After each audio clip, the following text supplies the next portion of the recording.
सदगुरु हमसे रीझ कर कहया एक पर संग, बरस्या बरस्या बादल प्रेम का, भींग गया सब अंग, भींग गया सब अंग। जितना हम अपने को इसमें भिगा लें, इस विहंगम योग के ज्ञान में, साहेब की साहिबी में, ऐसा ऐसा दिव्य स्नान हो जाए कि शरीर मन बुद्धि प्राण इंद्रियां सब शुद्ध होकर स्वयं की ही स्थिति हो जाए, स्वयं की ही स्थिति हो जाए। और स्वयं में स्थित उस अनंत का अनुभव हो जाए। साहब की वाणियां अमोघ हैं, अद्भुत वाणियां हैं। आज ही के दिन, ज्येष्ठ पूर्णिमा के दिन, लाखों लाख जीवों के कल्याण के लिए नित्य अनादि सदगुरु का प्राकट्य काशी के लहरतारा में, तालाब में, कमल के पत्ते पर हो गया था, हो गया था।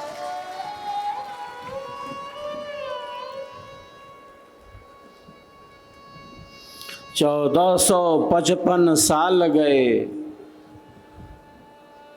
1455 साल गए, चंद्र बार एक ठाठ ठए, जेठ सुधी बरसायत को, पूरन मासी प्रगट भय, घन गरजे दामनी दम के, बूंदे बरसे झर लग गए, लहर तालाब में कमल खिले, तहाँ कबीर भानु प्रगट भये।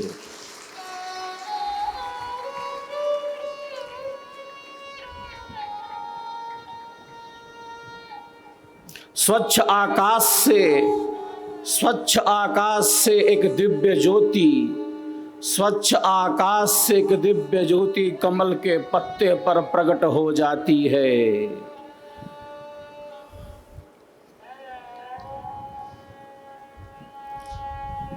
सदगुरु के रूप में। ना हम जन्मे गर्भ बसेरा, ना हम जन्मे गर्भ बसेरा, ना बालक होई आए, ना हम जन्मे गर्भ बसेरा, ना बालक होई आए, थे विदेह देह धरि आए, थे विदेह देह धरि आए, काया वीर कबीर कहाए, काया वीर कबीर कहाए।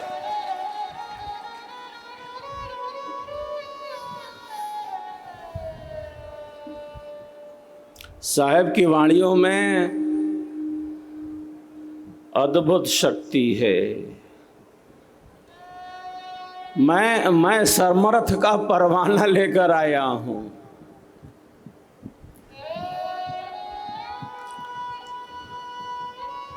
संसारी जनों की तरह साहेब का आगमन नहीं हुआ है इस संसार में।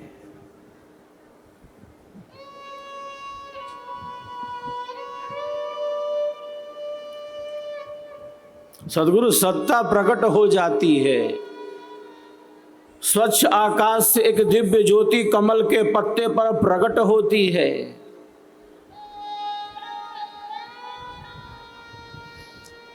यह बात समझ में नहीं आती है कि बिना गर्भ के कोई कैसे बाहर आ सकता है, बिना माता पिता के संबंध से, संयोग से कैसे जीव शरीर की प्राप्ति कर सकता है।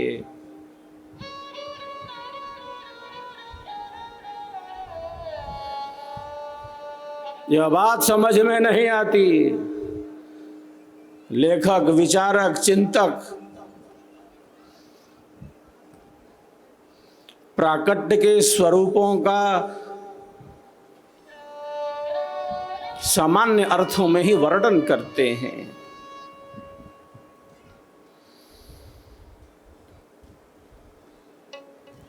लेकिन जो प्राकट्य है साहब का, वह अपने आप में अनूठा है। और केवल प्राकट्य ही नहीं, और केवल प्राकट्य ही नहीं, अरे साहब का देह त्याग भी अपने आप में अनूठा है, अद्भुत है।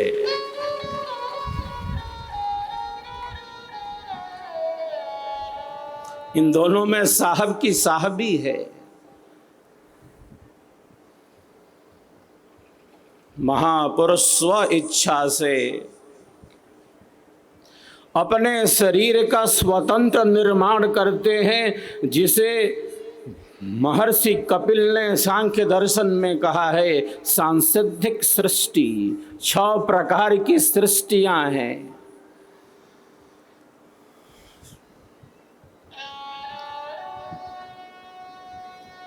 सट सृष्टि है। कुछ जीव अंडज होते हैं जो अंडे से पैदा हो जाते हैं, चींटी, पक्षी, सांप इत्यादि। वे अंडज होते हैं, उन्हें अंडज कहा जाता है, अंडे से उत्पन्न होते हैं।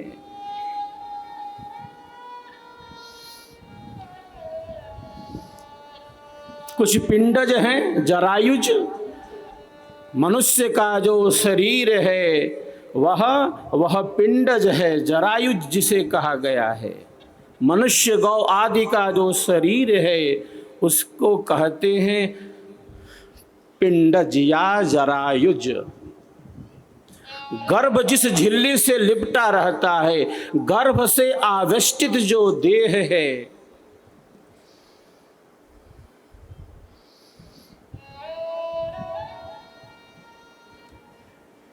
वो पिंडज है, जरायुज है।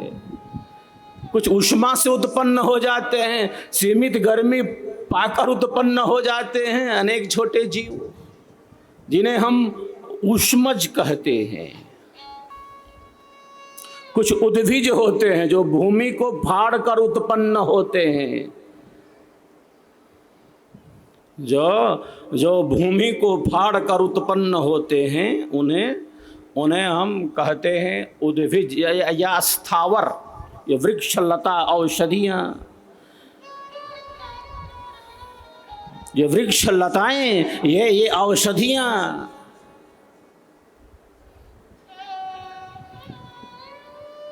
ये स्थावर की श्रेणी में हैं, जो भूमि को फाड़ कर उत्पन्न होते हैं। एक सृष्टि है सांकल्पिक, जो ईश्वर के संकल्प मात्र से विभिन्न शरीरों का निर्माण होता है सृष्टि के प्रारंभ में।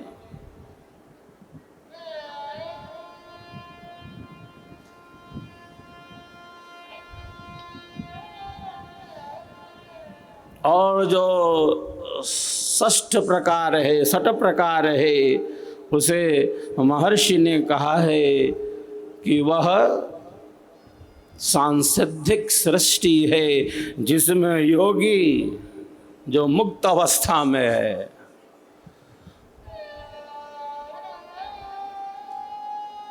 सारे मुक्त अवस्था में जो हैं वो अपने शरीर का स्वतः निर्माण नहीं कर सकते। सारे मुक्त जीव अपने शरीर का स्वयं निर्माण नहीं कर सकते, भले वो मुक्ति में हो।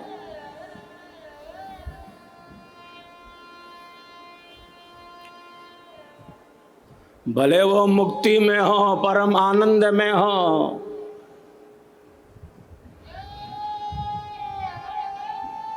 कुछ विशिष्ट महापुरुष, योगी पुरुष स्व इच्छा से अपने भौतिक शरीर का स्वतंत्र निर्माण करते हैं, जिसे सांसिद्धिक सृष्टि कहा गया है। और ऐसी ही सृष्टि का निर्माण नित्य अनादि सदगुरु कबीर साहब ने किया, कबीर साहब ने किया।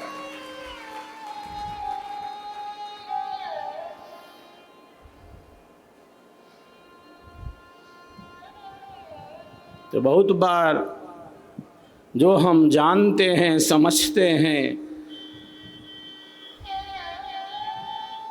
वह परम सत्य से संस्पर्शित नहीं होता।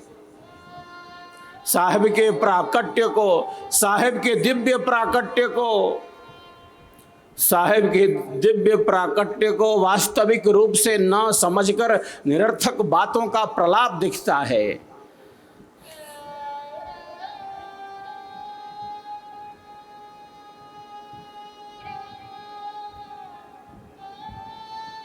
साहेब का प्राकट्य भी अद्भुत है, और केवल प्राकट्य ही नहीं, साहेब का जो देह त्याग है वैसा देह त्याग तो केवल साहेब ही कर सकते हैं, साहेब ही कर सकते हैं।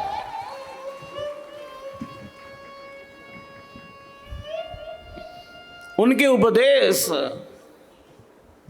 मात्र किसी पंथ के लिए नहीं है, उनकी वाणियां किसी संप्रदाय के लिए नहीं है,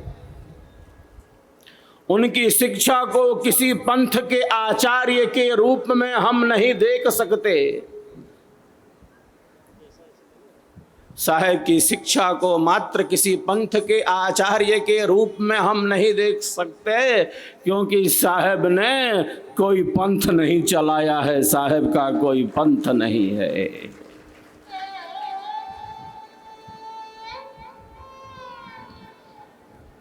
साहेब तो सबके हैं, संपूर्ण विश्व की मानवता के कल्याण का मार्ग उनकी वाणियों में सहज रूप से प्रकट है, किसी बंधन में नहीं है। वो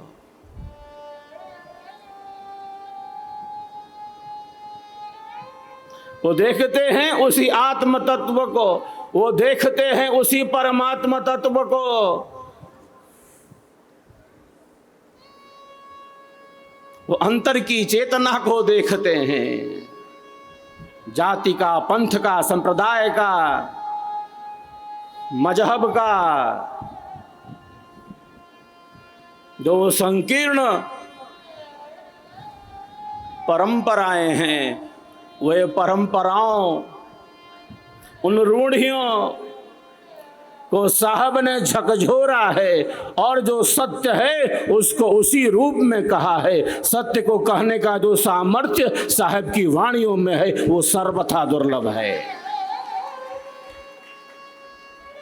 बिना लाग लपेट के, बिना किसी की चिंता किए,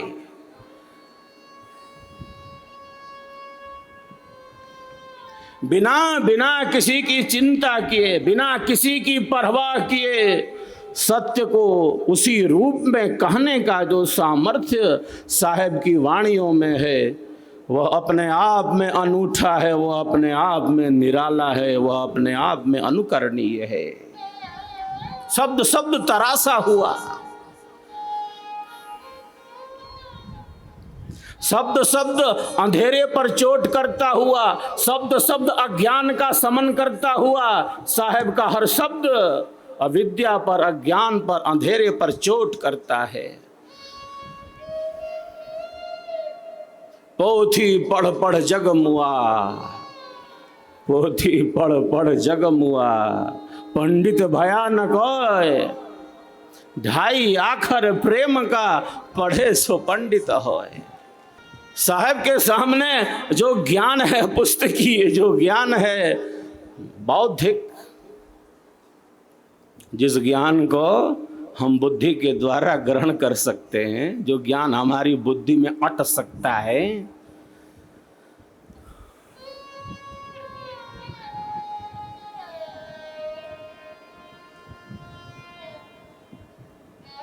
जिस ज्ञान को हम केवल बाहर से समझ सकते हैं, ग्रंथों से, स्वाध्याय से,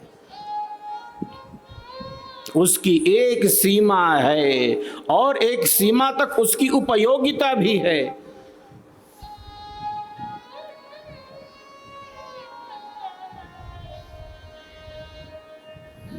लेकिन साहब का जो ज्ञान है वह केवल बुद्धि के धरातल पर नहीं है, वह केवल मन के धरातल पर नहीं है, वह केवल वाणी के धरातल पर नहीं है। अरे साहब का ज्ञान तो आत्मिक धरातल पर है, उस परमानंद के धरातल पर है। कहता तो बहुते मिला, कहता तो बहुते मिला, गहता मिला न कोई।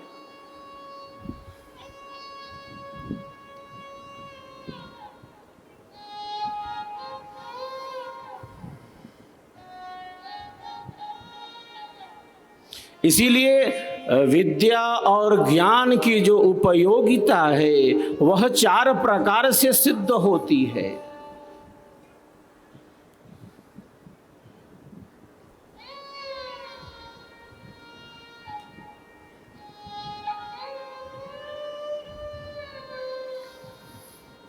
प्रथम है आगम काल, श्रवण करना, सुनना बहुत जरूरी है। कल्याणकारी वाणियों का श्रवण करना बहुत आवश्यक है।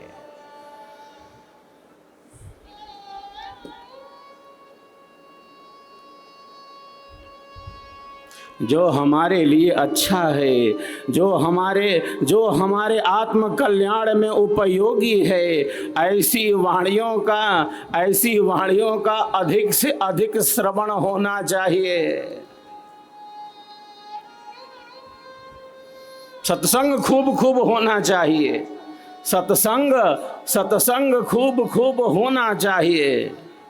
साहब तो कहते हैं एक घड़ी आधी घड़ी, आधी में पुनियाद, कबीर संगति साधु की, कटे कोटि अपराध, कटे कोटि अपराध।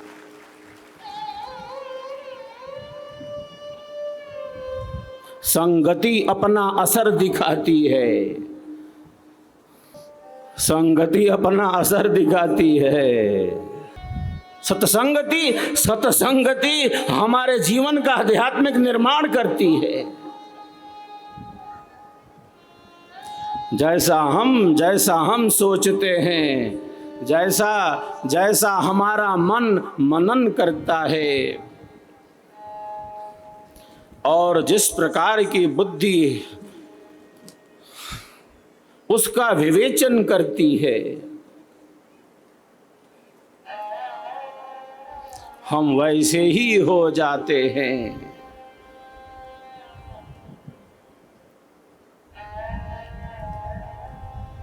प्रथम कहा है आगम काल, श्रवण करना, श्रेष्ठ वाणियों का खूब श्रवण करना, साहेब की वाणियों का श्रवण करना, स्वरवेद की वाणियों का श्रवण करना, वैदिक मंत्रों का श्रवण करना, जो हमारे लिए कल्याणकारी है, जो हमारे आत्म कल्याण में उपयोगी है, ऐसी वाणियों का अधिक से अधिक श्रवण करना।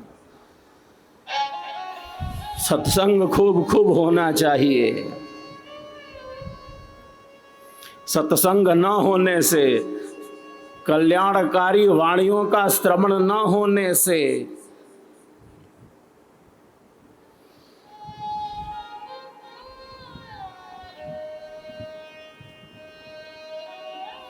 केवल शरीर का, संसार का, इन संबंधों का ही चिंतन चलता रहता है।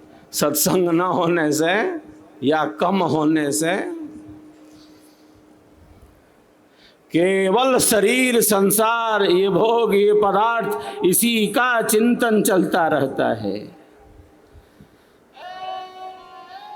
शरीर का, संसार का चिंतन करना है, उतना ही चिंतन करना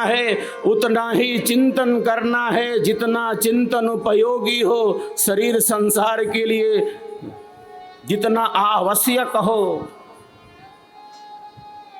लेकिन सत्संग न होने से, श्रेष्ठ वाणियों का श्रवण न होने से, सत्संगति न होने से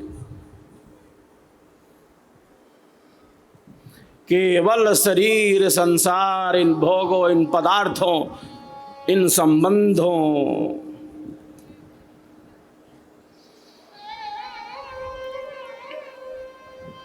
का ही चिंतन चलता रहता है।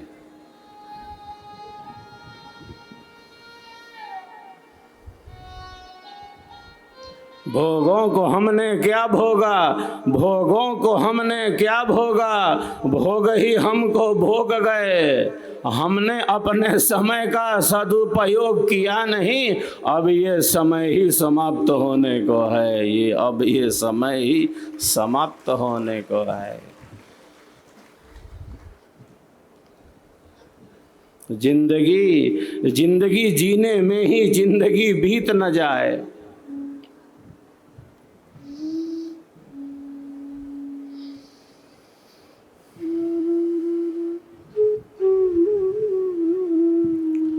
जिंदगी जीने में ही जिंदगी बीत न जाए, जीवन जीने में ही जीवन चला न जाए।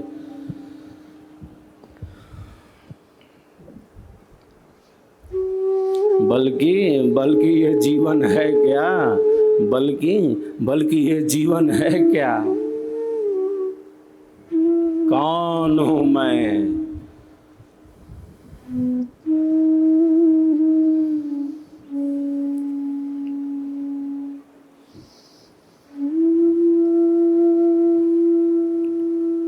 कौन हूं मैं शरीर तक सीमित तो नहीं। मैं इंद्रियों तक सीमित तो नहीं।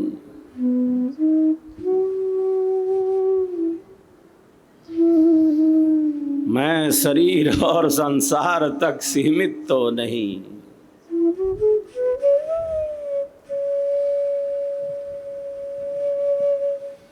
कौन हूँ मैं, कौन हूँ मैं, कहाँ से आया, कौन हूँ मैं, कहाँ से आया, क्या कर रहा और जाना कहाँ है, लक्ष्य क्या है। ये चार बातें बड़ी महत्वपूर्ण हैं। ये चार बातें।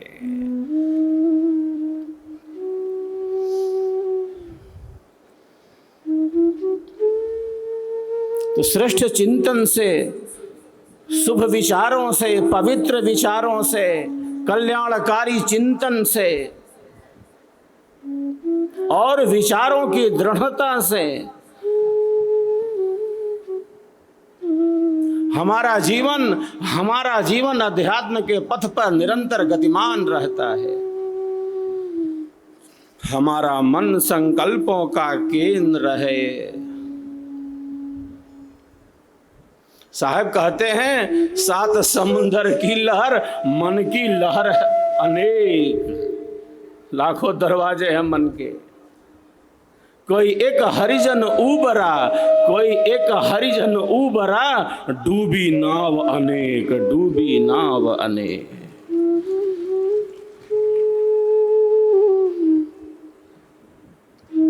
बीच मझधार में ही नाव डूबेगी ऐसा नहीं है। बहुत बार किनारे पहुंचते पहुंचते भी नाव डूब जाती है। बीच मझधार में ही डूबेगी नाव ऐसा नहीं है।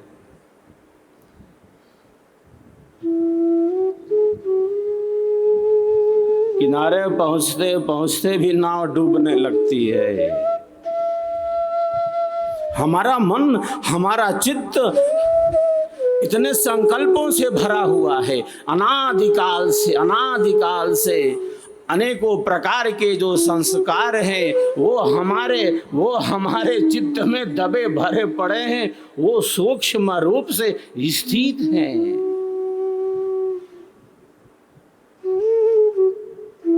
और अनेकों ऐसे संस्कार प्रकट हो जाते हैं जो हमारे आत्मिक कल्याण में बाधा उपस्थित कर देते हैं।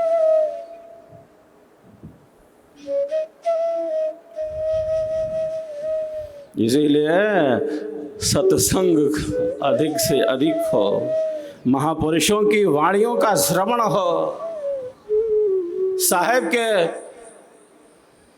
स्वर में विशेष रुचि हो, स्वर वेद में निरंतर रुचि हो। जिस प्रकार लोहे को हथौड़े के प्रहार से उचित आकार का बना दिया जाता है, जैसी उसकी उपयोगिता हो, उसी प्रकार सत्संग रूपी हथौड़े से, साहेब की वाणियों से, स्वरवेद रूपी हथौड़े से इस अवगुणी मन को सद्गुणी बनाया जा सकता है, सद्गुणी बनाया जाता है।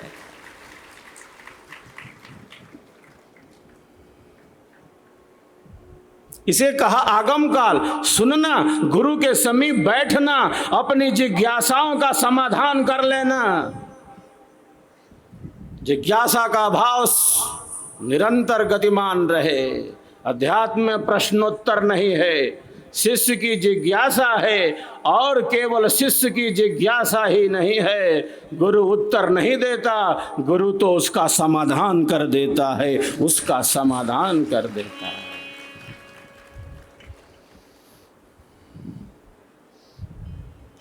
अध्यात्म में कोई प्रश्नोत्तर नहीं है। ये सहजता है, ये सरसता है, ये सरलता है, ये स्वाभाविकता है। यहां शुद्ध भावना है। शिष्य अपने कल्याण की कामना से, आत्म कल्याण की कामना से जिज्ञासा करता है।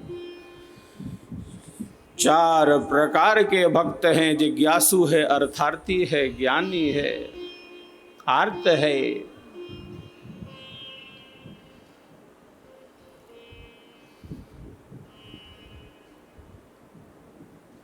तो जिज्ञासा बड़ी वस्तु है। प्रथम है श्रवण करना, अधिक से अधिक श्रवण करना, इन वाणियों का श्रवण करना।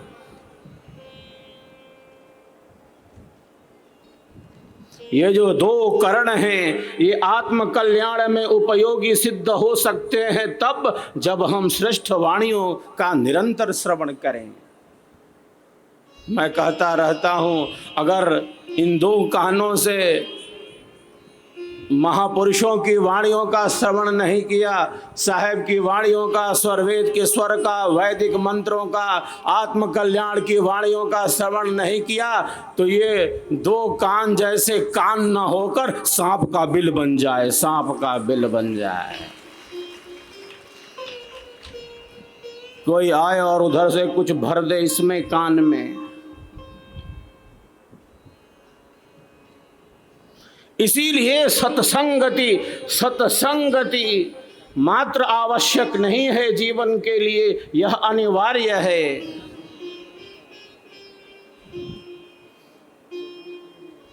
कोई कुछ आए और कान में भर दे और हमारा मन व्यथित हो जाए, हमारा मन अनियंत्रित हो जाए, हमारा मन असंयमित हो जाए, क्योंकि हमारा जो मन है उस श्रेष्ठ स्थिति में नहीं है, एक उच्च स्थिति में नहीं है। सत्संग से हमारा मन एक ऊंची स्थिति में आता है।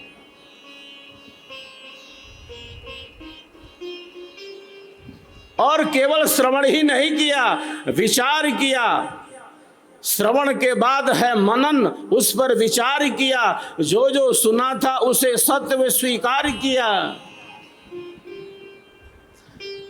सदगुरुदेव के ज्ञान को, ब्रह्म विद्या के ज्ञान को, स्वरवेद के स्वर को, विहंगम योग के सिद्धांत को सत्य स्वीकार कर लिया तो कर लिया, अब पीछे नहीं जा सकते, अब पीछे नहीं जा सकते।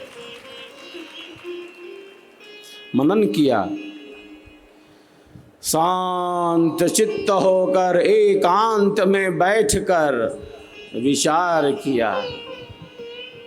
स्वरवेद के दोहों पर, साहेब की साखियों पर, इन भजनों पर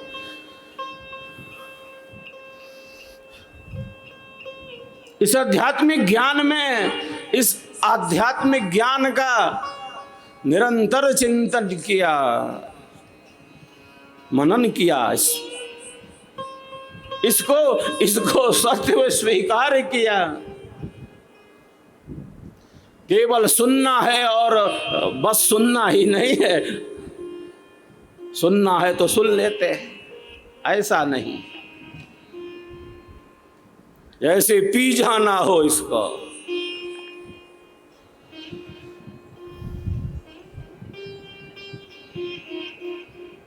साहब कहते हैं चौथी भिक्षा जल की न लाना, कुआं बावड़ी पास न जाना, ताल तलैया छोड़ के चेला, तुम्बा भर के लाना, तुम्बा भर के लाना।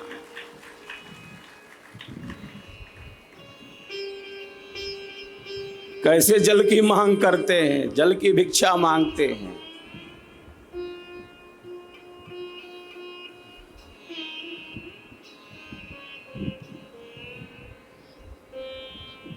तो मनन किया, विचार किया,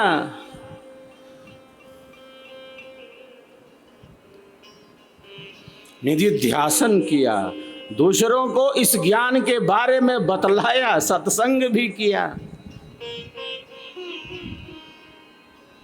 जिसे कहा प्रवचन काल, प्रथम है श्रवण मनन निधिध्यासन, तृतीय प्रकार है निधिध्यासन, आगम काल, स्वाध्याय काल, प्रवचन काल। जिस ज्ञान में हमारी आस्था है, जिस ज्ञान को हमने सत्य स्वीकार किया, उस ज्ञान को केवल स्वयं तक ही सीमित नहीं किया, अन्यों तक उस ज्ञान को पहुंचाया, अन्यों तक साहेब और स्वरवेद की वाणियों का गुणगान किया, अन्यों तक गुणगान किया। दूसरों को भी प्रेरित किया, अन्यों को भी प्रेरित किया आध्यात्मिक ज्ञान के प्रति, विहंगम योग के सिद्धांत के प्रति, स्वरवेद के प्रति, इस साधना के प्रति, स्वरवेद महामंदिर के प्रति, इस आध्यात्मिक ज्ञान के प्रति अन्यों को जागरूक बना दिया।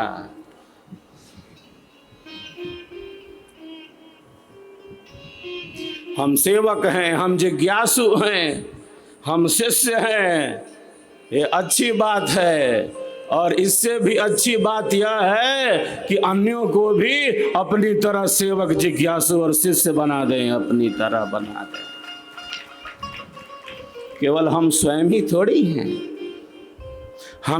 हमें दिए से दिया जलाना है, सब तक इस ज्ञान की किरणों को पहुंचाना है। इसे ही कहा है निधिध्यासन, प्रवचन काल। और जो चतुर्थ प्रकार है वह अपने आप में अत्यंत ही विशिष्ट है, वह आंतरिक है, आध्यात्मिक है। जिन जिन वाणियों का हमने श्रवण किया, जिस सिद्धांत को हमने परम सत्य स्वीकार किया, जिसका हमने अपनी वाणी से गुणगान किया, अपनी वाणी को शुद्ध किया, उस सिद्धांत की दिव्य चर्चा में, उस सिद्धांत के दिव्य व्याख्यान में अपनी वाणी को शुद्ध किया, वह सिद्धांत, वह ज्ञान हमारे अनुभव में आ जाए, हमारे अनुभव में साक्षात प्रकट हो जाए। ये विद्या और ज्ञान की चार प्रकार से उपयोगिता है। अनुभव कम ज्यादा हो सकते हैं, साधनात्मक अनुभव, व्यवहारिक अनुभव कम ज्यादा हो सकते हैं, सिद्धांत तो संपूर्ण है। साधना में न्यूनता संभव है।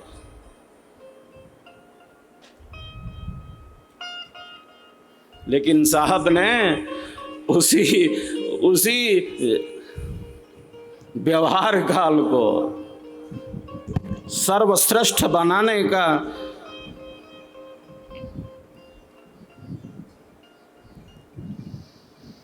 निरंतर संदेश दिया कि वह ज्ञान केवल वाणी में, मन में, बुद्धि में ना हो, वह ज्ञान आत्मिक धरातल पर प्रकट हो जाए।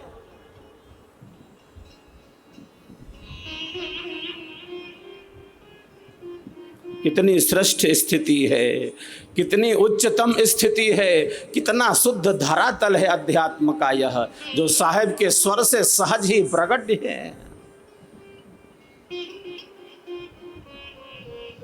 बिरले साधक अध्यात्म की इस अन्यतम ऊंचाइयों का अनुभव करते हैं। लिखा लिखी की है नहीं, इसीलिए तो साहब कहते हैं लिखा लिखी की है नहीं, लिखा लिखी की है नहीं, देखा देखी बात, दुल्हा दुल्हन मिल गए, फीकी पड़ी बारात, फीकी पड़ी बारात। मैं कहता आखन की देखी, तू कहता कागज की लेखी। इसीलिए साहब ने कहा है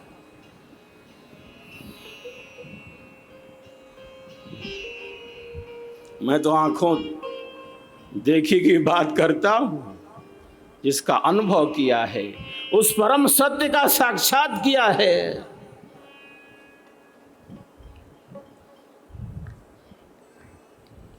पुस्तकों के पन्नों को पलटने से ज्ञान का वास्तविक धरातल प्रकट नहीं होता। साहब यही कहना चाहते हैं।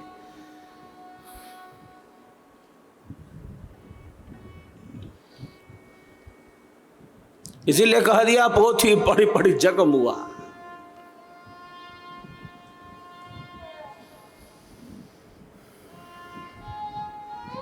दिल में ईंटें हैं भरी, दिल में ईंटें हैं भरी, लब पर खुदा रहता है।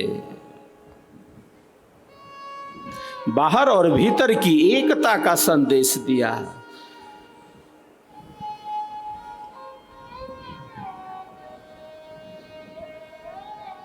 जिन्होंने उस परम सत्य का साक्षात किया, उन्हीं महापुरुषों का बताया पथ ही कल्याणकारी है। जिसने देखा है उस परम सत्य को और पुस्तकों के पन्नों को पलट कर नहीं, मसी कागज छुओ नहीं, कलम गह्यो नहीं हाथ। साहब ने स्वयं ही कह दिया है। ज्ञान आत्मा में प्रकट हो जाता है। ज्ञान नित्य है। क्यों? क्योंकि परमात्मा नित्य है।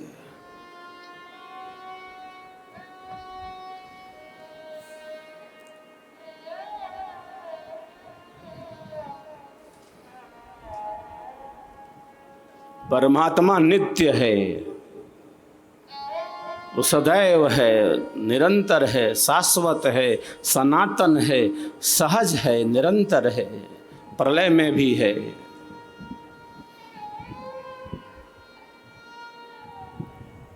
और समस्त ज्ञानों का मूल वही परमात्मा है। जब सृष्टि प्रलय में भी है, तब भी वह अपने शुद्ध सच्चिदानंद स्वरूप से विद्यमान है। ज्ञान योनि पर ब्रह्म है। समस्त ज्ञानों के मूल में परमात्मा है। वो केवल ज्ञान नहीं है, वो परम ज्ञान है। केवल आत्मा नहीं, वो परम आत्मा है। केवल ज्योति नहीं, वो परम ज्योति है। केवल शब्द नहीं, वो परम शब्द है। केवल शांति नहीं, वो परम शांति है। केवल ऐश्वर्य नहीं, वो परम ऐश्वर्य है। केवल अक्षर नहीं, वो इससे परे नहीं अक्षर है। केवल शब्द नहीं, वो सार शब्द है।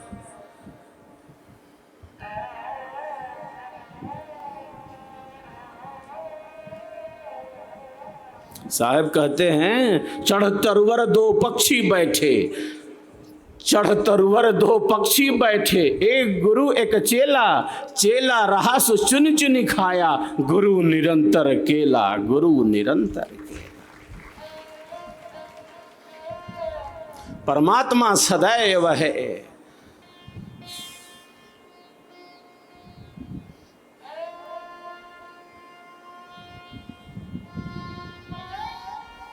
सृष्टि और प्रलय ये धर्म है प्रकृति का, जन्म और मरण का, सृष्टि और प्रलय का।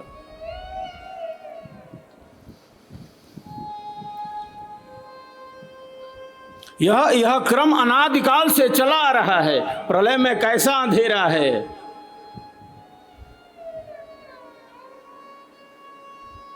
साहब की वाणी क्या कहती है। प्रलय का दृश्य का कितना अद्भुत वर्णन हुआ है।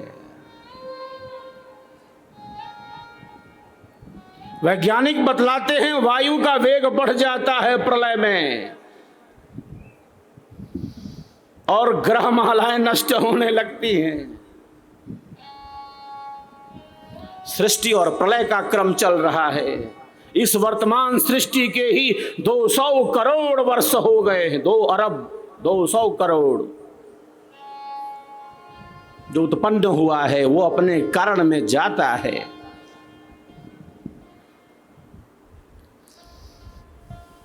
जायते अस्ति वर्धते विपरिणमते अपक्षीयते विनश्यति। 6 प्रकार की गतियां हैं जो शरीर के साथ, इसका अर्थ है संसार के साथ। शरीर मतलब संसार, हम शरीर कहें या संसार कहें, 2 बात नहीं, एक बात है।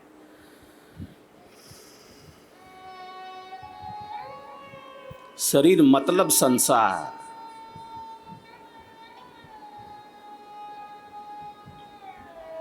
क्षिति परमाणु हल्का होई, वायु वेग नभ उड़त सोई। ग्रह माला टूटे पल माही, प्रलय भयंकर रूप समाही। कारण कारज तत्व विलीना, रह परमाणु तत्व अभिना। अक्षरधार अंतर्मुख होई, रचना सृष्टि रहे नहीं कोई। आप रह पुरुष अकेला, शब्द अनंत अखंड अमेला।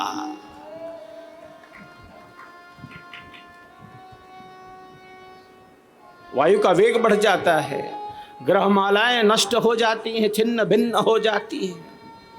कैसा अंधेरा है प्रलय में। कोई अमावस की रात है क्या? वहां बादलों से भरी घोर अंधेरी रात की कुछ दिखलाई नहीं पड़ रहा।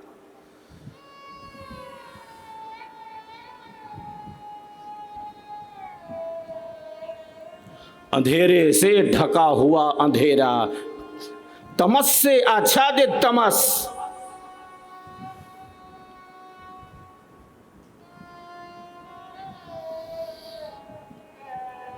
अंधेरे से ढका हुआ अंधेरा, तमस से आच्छादित तमस है प्रलय में। और इस प्रलय में भी, इस घनघोर अंधेरे में भी जो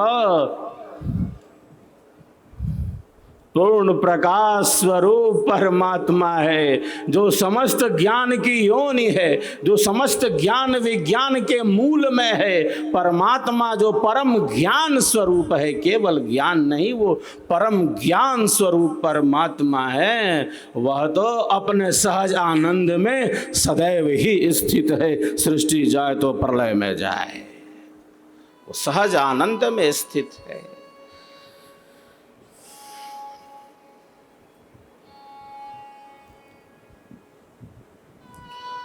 वृक्ष है प्रकृति का, 2 पक्षी बैठे हैं।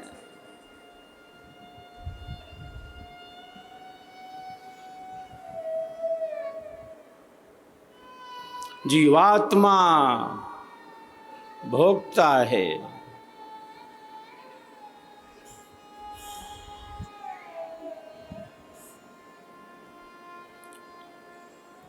कर्मों के अनुसार फल मिलता है। जिस प्रकार के कर्म हैं उसी प्रकार के फल हैं। वो परमात्मा साक्षी है, सबके कर्मों को जानता है। वो कर्माध्यक्ष है, फल प्रदाता है, वो न्यायाधीश है।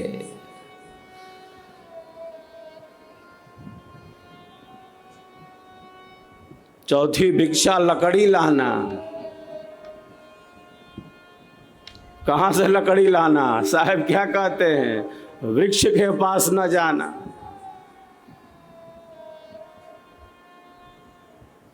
गीली सूखी छोड़ के चेला, गीली सूखी छोड़ के चेला, गट्ठर बांध के लाना, गट्ठर बांध के लाना। कितना बड़ा संदेश है आध्यात्मिक। साहब की वाणियों में अध्यात्म का रहस्य बड़े ही विशिष्ट रूप से विद्यमान है।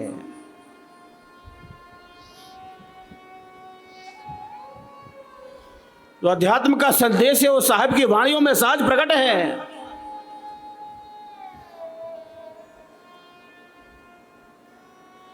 और बहुत बार सत्य जो वाणी है वो हमें उलट लगती है, उलट बांसी है, विपरीत लगती है।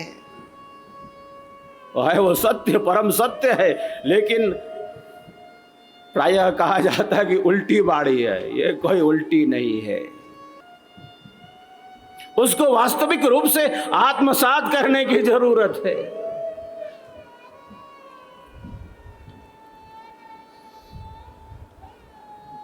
और साहब की वाणियां ऐसे अनेकानेक रहस्यों से भरी पड़ी हैं जो हमें अध्यात्म का वास्तविक संदेश देती हैं और बहुत ही सामान्य सहज भाषा में देती है।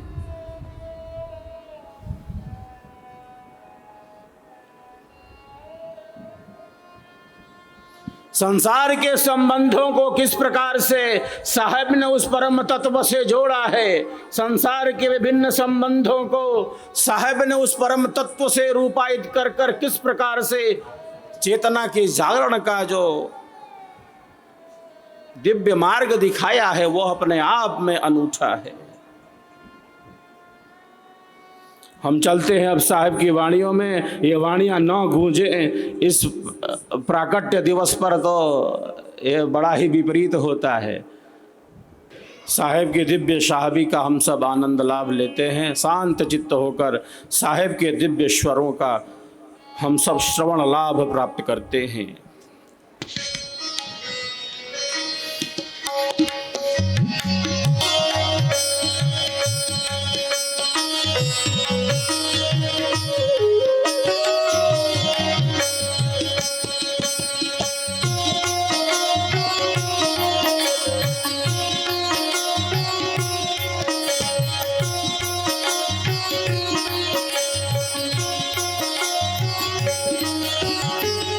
कबीर का घर शिखर पर जहाँ से हिल गए,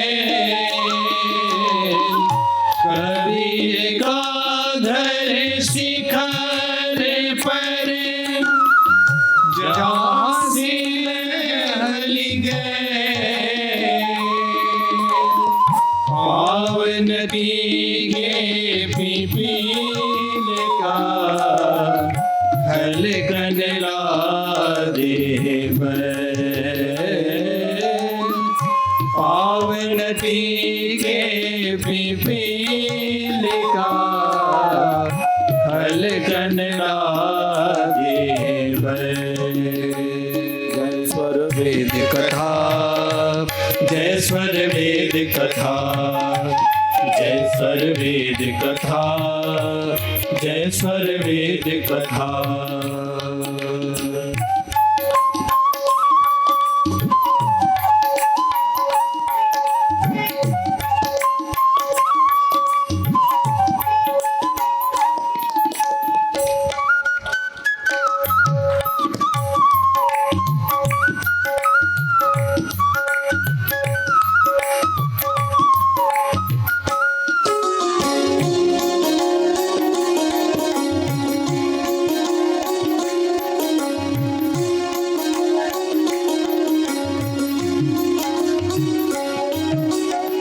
कबीर बादल प्रेम का हम पर बरस्यों आए,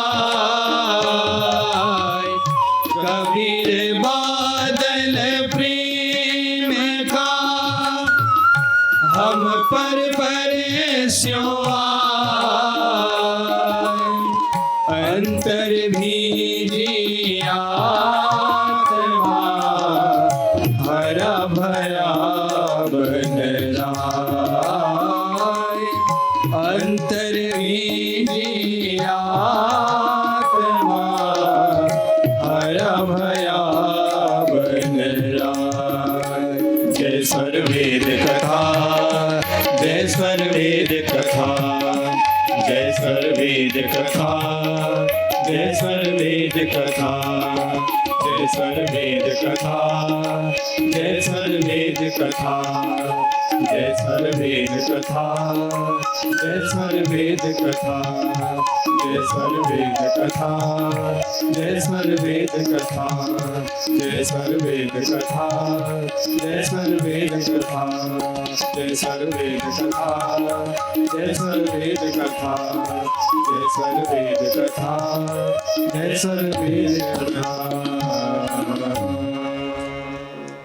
इन वाणियों में प्रेम रस का ही अनंत प्रवाह है।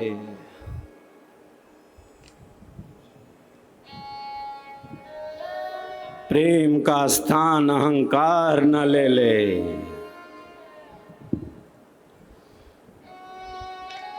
प्रेम का स्थान अहंकार न ले ले, मैं तू या हवा।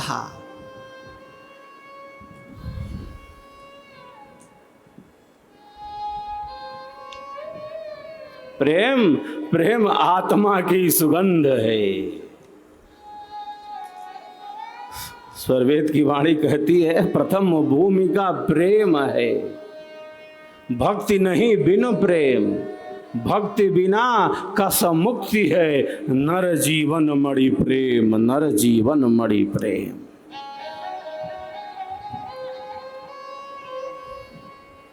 प्रेम रस की धारा, भक्ति का जो तात्पर्य है वह ज्ञान और प्रेम से ही तो है।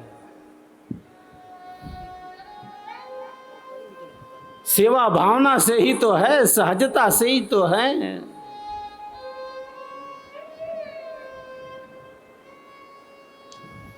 जीवन की सहजता, सरसता, सरलता और स्वाभाविकता नष्ट ना हो, साहब ने बार बार ये संदेश दिया है।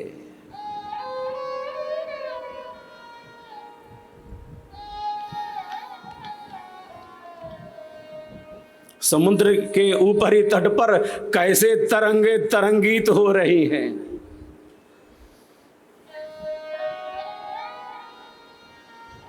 समुद्र में ज्वार आ गया है, समुद्र के ऊपरी भाग पर तरंगे आपस में लड़ रही हैं, टकराव है। मैं बड़ी, मैं बड़ी।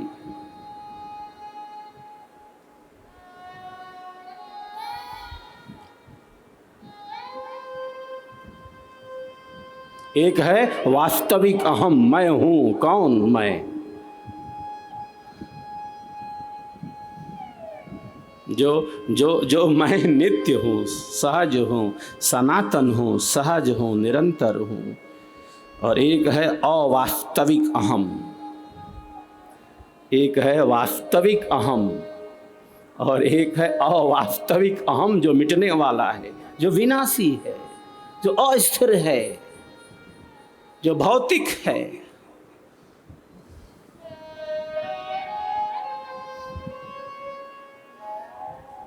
समुद्र के ऊपरी तट पर तरंगे लड़ रही हैं आपस में।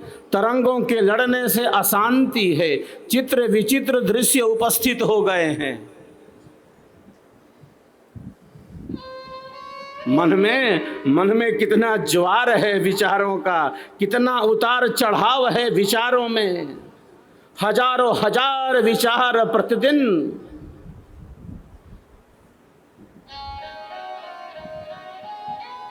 कौन सा विचार हमारे लिए उपयोगी है, कौन सा विचार हमारे लिए उपयोगी नहीं है। अनेकों तरंगे हैं हमारे मन में, लाखों दरवाजे हैं हमारे मन के।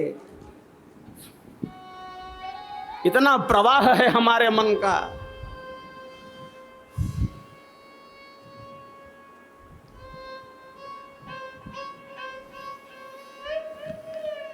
एक हमारी मन की स्थिति जागृत है, एक स्वप्न है, एक सुसुप्ति है, गाढ़ी नींद है। जागृत में जगे हुए हैं, आंखों से दृश्य परिलक्षित हो रहे हैं, कानों से शब्दों का श्रवण हो रहा है।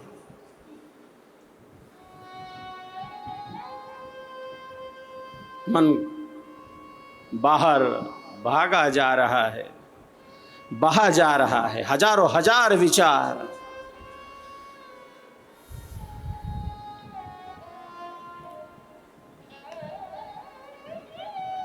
जो साधक है, जो साधिकाएं हैं, वे विचारों के उतार चढ़ाव पर नियंत्रण प्राप्त करने लगते हैं। विचारों के उतार चढ़ाव पर नियंत्रण प्राप्त करने लगते हैं और श्रेष्ठ विचारों के साथ, उपयोगी विचारों के साथ, कल्याणकारी विचारों के साथ ही अपने जीवन का आध्यात्मिक विकास करते हैं, आध्यात्मिक विकास करते हैं। विचारों की उठापटक उन्हें व्यथित नहीं कर सकती।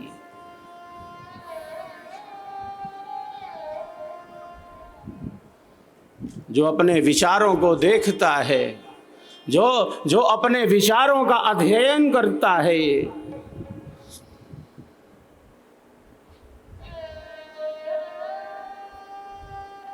प्रातः जागरण से लेकर रात्रि शयन तक हमारे मन की क्या स्थिति थी, हमारे विचारों की क्या स्थिति थी, एक साधक, एक साधिका इसका निरीक्षण करते हैं। उनकी एक स्थिति है।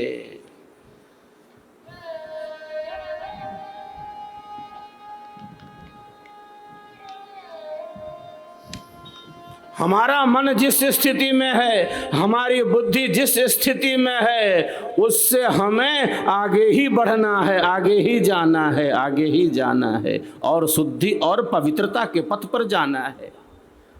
प्रतिदिन अभ्यास करना है मन के नियंत्रण का, मन की शुद्धि का।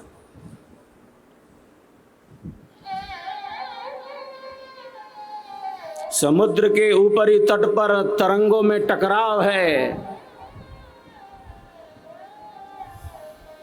ज्वार आ गया है समुद्र में।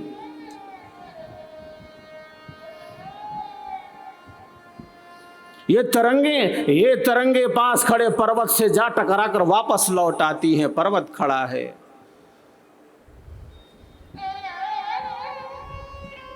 तरंगों के टकराव से अस्थिरता है, चपलता है, चंचलता है, मन के अनियंत्रण से अशांति है जीवन में।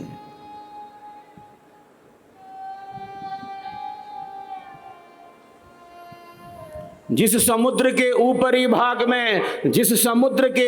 भाग में तरंगे आपस में लड़ रही हैं और तरंगों के लड़ने से अशांति, अस्थिरता, चंचलता, चपलता दृष्टिगोचर हो रही है, उसी समुद्र के गर्भ में, उसी समुद्र के अंतराय में, उसी समुद्र के आंतरिक भाग में, उसी समुद्र के अंतस्थल में कोई तरंग लड़ रही है क्या? वहाँ कोई तरंग लड़ नहीं रही, वहाँ तो शांति का ही समुद्र है, वहाँ तो शांति का ही समुद्र है।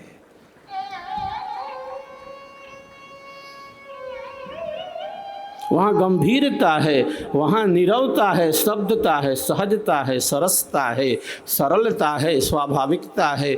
वो समुद्र का गर्भ है, वो समुद्र का अंतराय है।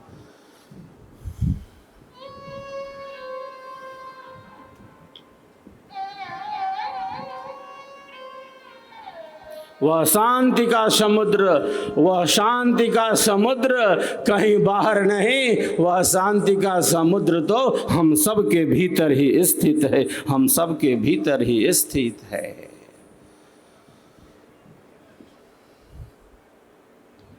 कस्तूरी कुंडल बसे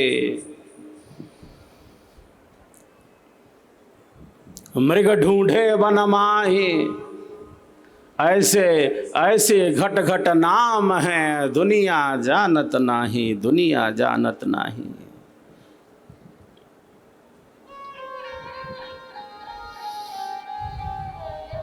तो हमारे भीतर अनंत शक्ति है।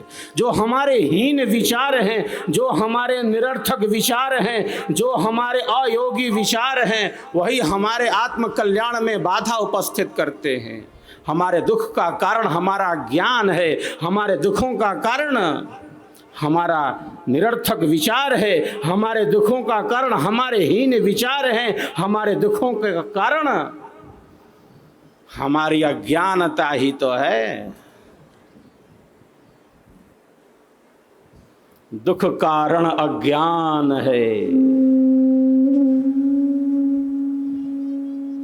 अहंकार है अंधकार।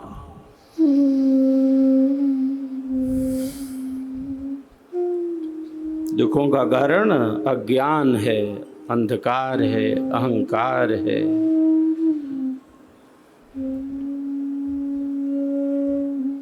अंधकार, अहंकार,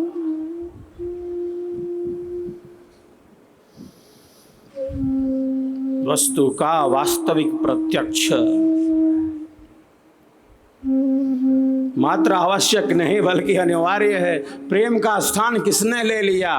प्रेम का स्थान अहंकार ने ले लिया। मैं, तू, यह, वह।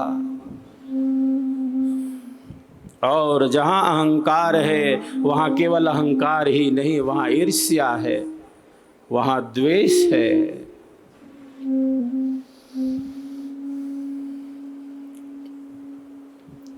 वहां घृणा की भावना है। केवल अहंकार नहीं,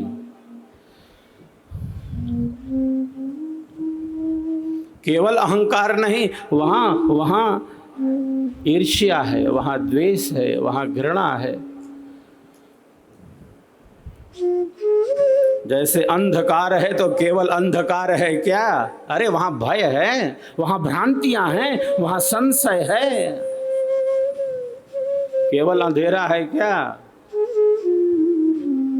केवल अंधेरा रहता तो चलो अंधेरा है, दिखलाई नहीं दे रहा। केवल अंधेरा नहीं है, वहां डर लगता है, वहां भय है, वहां भ्रांतियां हैं, वहां संशय है, वहां झूठ है, वहां रस्सी सांप नजर आती है। हिलता हुआ घर का पर्दा भूत आ गया है ऐसा लगता है।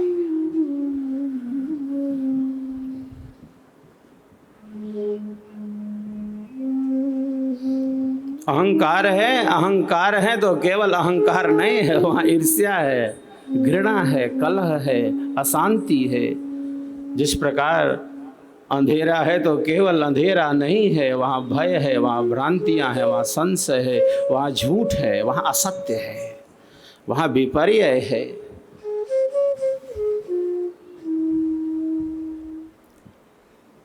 इसीलिए जीवन में आध्यात्मिक ज्ञान की आवश्यकता है, सत्संग की अनिवार्यता है कि वस्तु को हम वास्तविक रूप से समझ सकें। ये जीवन है क्या? कैसे जीना? दुनिया में रहना किस तरह?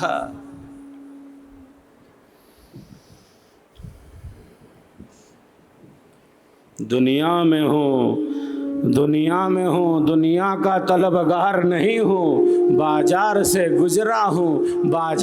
गुजरा हूँ, खरीदार नहीं हूँ।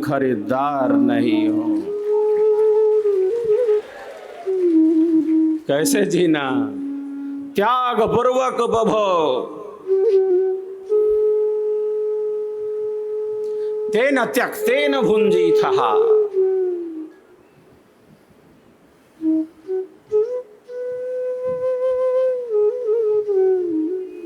गंगा में स्नान करना अच्छा है, स्नान करके बाहर निकल आना है। गंगा में डूब कर प्राणों को गंवाना बिल्कुल अच्छा नहीं है। गंगा में स्नान करना है, डूब मरना नहीं। शरीर में रहना है, संसार में रहना है, घर परिवार में रहना है, इन संबंधों के साथ रहना है, इसी में डूब नहीं मरना है और आत्म कल्याण के मार्ग से दूर नहीं जाना है।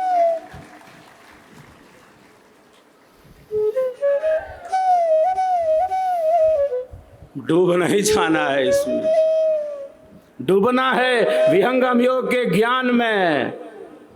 यहाँ जो है जो डूब कर भी तर जाता है, पार हो जाता है। कौन? जो डूब गया विहंगम ज्ञान में, जो स्वरवेद के ज्ञान में, सेवा सत्संग साधना में डूब गया, वो पार हो गया। यहाँ डूब कर भी पार होता है, यहाँ डूब कर भी पार हो जाता है। लेकिन विवेक की दृष्टि होनी चाहिए, ज्ञान की दृष्टि होनी चाहिए। भिगा लिया अपने को। वो बात करते हैं इश्क की, वो बात करते हैं इश्क की। इश्क के दर्द का उन्हें एहसास नहीं। इश्क वो चाँद है जो नजर आता है तो सबको, पर उसको पाना सबके बस की बात नहीं है, सबके बस की। साहब इसी प्रेम में जीवात्मा को स्थित करते हैं। यहाँ दुल्हन है आत्मा, दुल्हा है परमात्मा।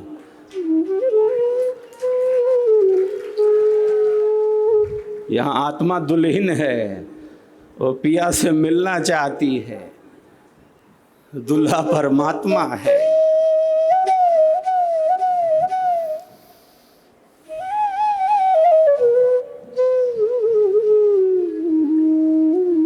और दुल्हा रूसा हुआ है, साहब कहते हैं रूठ गया है।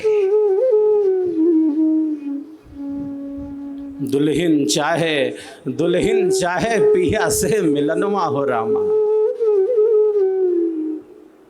क्योंकि आत्मा ने उस परम आनंद का अनुभव जो किया है।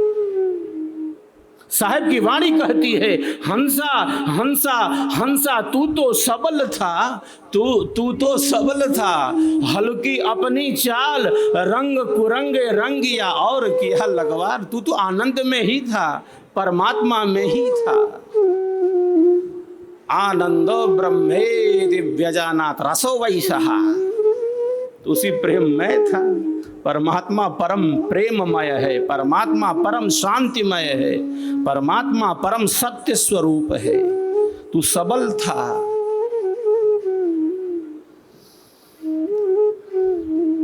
सबल था इसका अर्थ है बल के साथ था, बंधन में नहीं था, मुक्त था। उठोरी सखी मोरी मांग संवारो, उठोरी सखी मोरी मांग संवारो, दुल्हा मोह से रूठल हो, दुल्हा मोह से रूठल हो। कौनो ठगवा नगरिया लूटल हो, कौनो ठगवा नगरिया लूटल हो।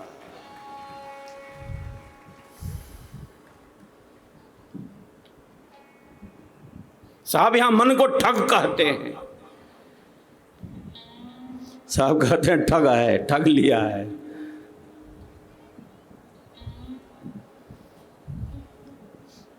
चूहे ने बिल्ली को खा लिया।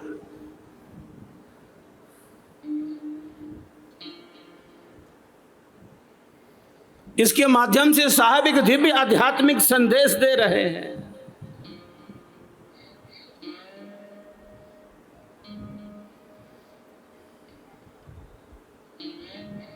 सबके भीतर आत्म तत्व है। शरीर भिन्न हो सकता है। पुरुष का अर्थ है आत्मा, वो स्त्री शरीर में हो या पुरुष शरीर में हो, पुरुष का मतलब ही है आत्म तत्व। स्त्री पुरुष का कोई भेद नहीं, ऊंच नीच का कोई भेद नहीं, छोटे बड़े का कोई भेद नहीं। सबके भीतर वही आत्मा है, सबके भीतर वही आत्मा है। आत्मगत दृष्टि से कोई भेद नहीं। सब अधिकारी हैं प्रभु प्राप्ति के, सब अधिकारी हैं उस अनंत की यात्रा के। कोई व्यक्ति अयोग्य नहीं। सबके मन बुद्धि विचारों की एक स्थिति हो सकती है, लेकिन अयोग्य कोई नहीं। सबके भीतर वही शक्ति है। सबके भीतर वही आत्मा है और आत्मा के अंदर और कोई नहीं। अंतरात्मा रूप से, सच्चिदानंद स्वरूप से परमात्मा ही बैठे हैं, परमात्मा ही बैठे हैं। दूध के कण-कण में मक्खन ही मक्खन है। मेहंदी के हरे पत्ते में लाली ही लाली है, तिल में तेल है।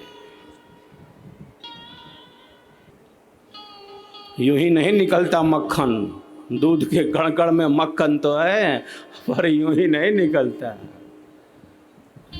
मेहंदी के हरे पत्ते में लालिमा है, युक्ति से वह प्रकट होती है।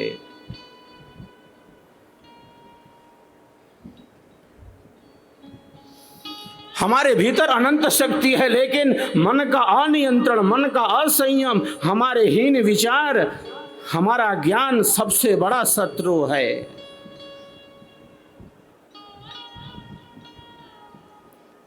मूर्तिकार कहता है ना, क्या कहता है मूर्तिकार?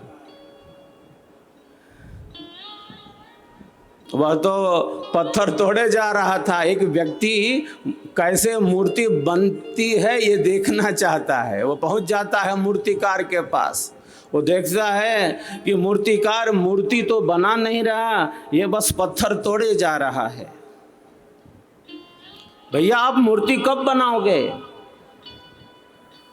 मैं मूर्ति बनते हुए देखना चाहता हूं, आप तो मूर्ति बना नहीं रहे, आप तो बस पत्थर तोड़े जा रहे हो। आप मूर्ति कब बनाओगे? मैं मूर्ति बनते हुए देखना चाहता हूं, इसीलिए आया हूं। आप तो बस पत्थर तोड़े जा रहे हो, मूर्ति कब बनाओगे? मूर्तिकार कहता है यहां मूर्ति कहीं बाहर से नहीं आने वाली कि जो आप देख लोगे। यहां मूर्ति कहीं बाहर से नहीं आने वाली।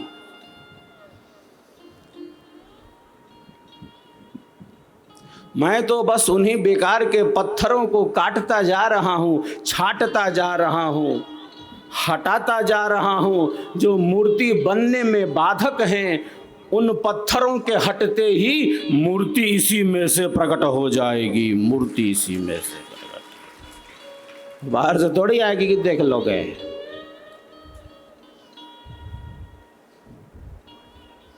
इन बेकार के पत्थरों के हटते ही, इन अयोगी पत्थरों के हटते ही मूर्ति इसी में से प्रकट हो जाएगी। हमारे जो हीन विचार हैं, हमारे जो निरर्थक विचार हैं, हमारा जो अनियंत्रित मन है, हमारा जो असंयमित मन है, हमारा जो अशुभ मन है, हमारे विचारों में जो अस्थिरता है, जो चंचलता है, चपलता है, उसके दूर होते ही मन पकड़ में आते ही, और केवल पकड़ में आते ही नहीं, मन को शुद्ध और निर्मल करके मन से परे होने पर अपने भीतर स्थित उस अनंत की मूर्ति का, परमात्मा की मूर्ति का दिव्य दर्शन एक साधक करता है, एक साधिकाएं करती। हमारे भीतर अनंत शक्ति है। कोई हताशा, कोई निराशा, कोई कुंठा अवसाद हमारे जीवन को घेर न ले।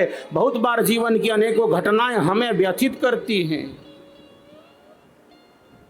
संसार की उलझनों में हम इतना उलझ गए हैं, बाहर से इतना जकड़ लिया है अपने को, इतनी रस्सियों से बांध लिया है।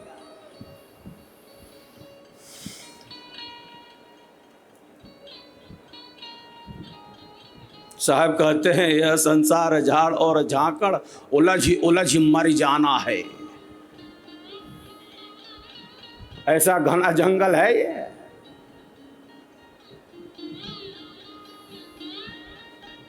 आग लगे बर जाना है। साहब कहते हैं संसार में उलझ कर ना रह जाए, संसार में उलझ कर ना रह जाए। जीवन की अनेकानेक घटनाएं बहुत बार हमें व्यथित करती हैं। जो बाहर घटित हो रहा है, मन उसमें अत्यधिक आसक्त है। कोई हताशा, कोई निराशा, कोई कुंठा, कोई अवसाद हमारे जीवन को घेर न ले। हम सबका जीवन आनंददायी बने, हम सबका जीवन आनंदमय बने। यही महापुरुषों का संदेश है, महापुरुषों का यही दिव्य ज्ञान है। कोई हताशा, निराशा, कुंठा, अवसाद हमारे जीवन को घेर न ले। रात कितनी भी काली हो, प्रातः सूर्य देव की किरणें रात्रि की कालिमा को क्षण मात्र में नष्ट कर देती हैं।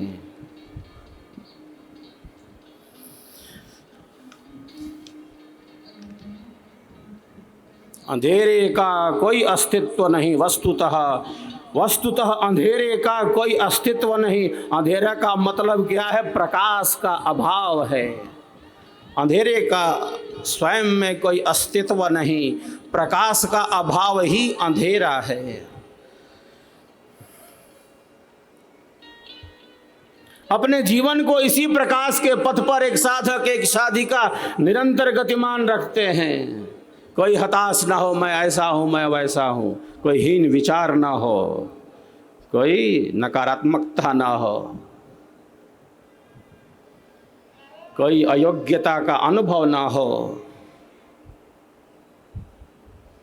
सबके भीतर वह शक्ति है। मन बुद्धि विचारों की स्थिति भिन्न हो सकती है।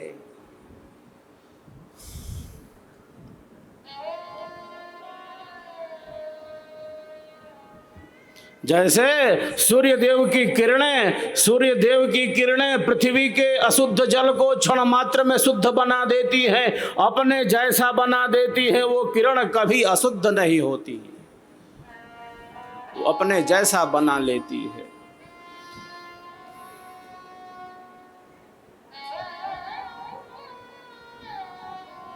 अग्नि अपने जैसा बना लेती है, हमारे दोषों का क्षय करती है, अशुभ का नाश करती है अग्नि।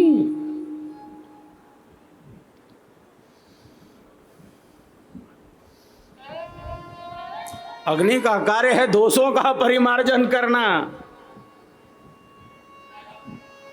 सबके भीतर अच्छाइयां हैं, बुराइयां हैं। बुराइयों का नाश हो, जो रावण वृत्ति है, राम वृत्ति का जागरण हो। इसीलिए ये प्रकाश पथ है। कोई व्यक्ति अयोग्य नहीं है, कोई हताश न हो, निराश न हो। मेरा कुछ नहीं हो सकता ऐसा न कहे। और स्थिरता है, घबराए ना, धैर्य रखे। धर्म का प्रथम लक्षण ही धैर्य कहा है। धृति क्षमा दमोस्तेयम शौचम इंद्रिय निग्रह धीर विद्या सत्यम अक्रोधो दशकम धर्म लक्षणम। जिस प्रकार रात्रि की कालिमा सूर्य के प्रकाश से क्षण मात्र में ही नष्ट हो जाती है, प्रत्येक वस्तु का वास्तविक प्रत्यक्ष होने लगता है।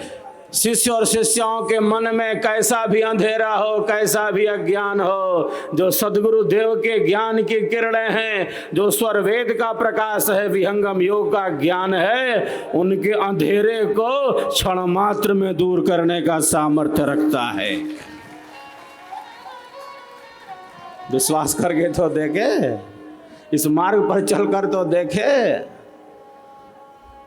हताश ना हो, निराश ना हो। यही तो श्रद्धा भाव है। सत्य पर हमने विश्वास कर लिया तो कर लिया। श्रद्धावान लभते ज्ञानम। जो श्रद्धा वाला है, जिसके पास श्रद्धा का धन है,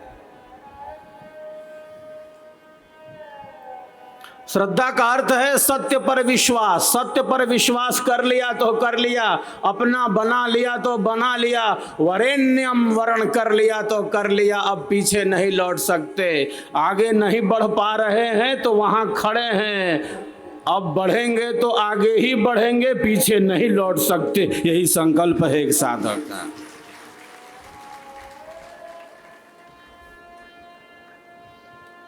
आगे नहीं बढ़ पा रहे तो वहां खड़े हैं, पीछे लौटने के लिए थोड़ी खड़े हैं। और बढ़ेंगे तो आगे बढ़ेंगे। नहीं बढ़ पा रहे तो खड़े हैं।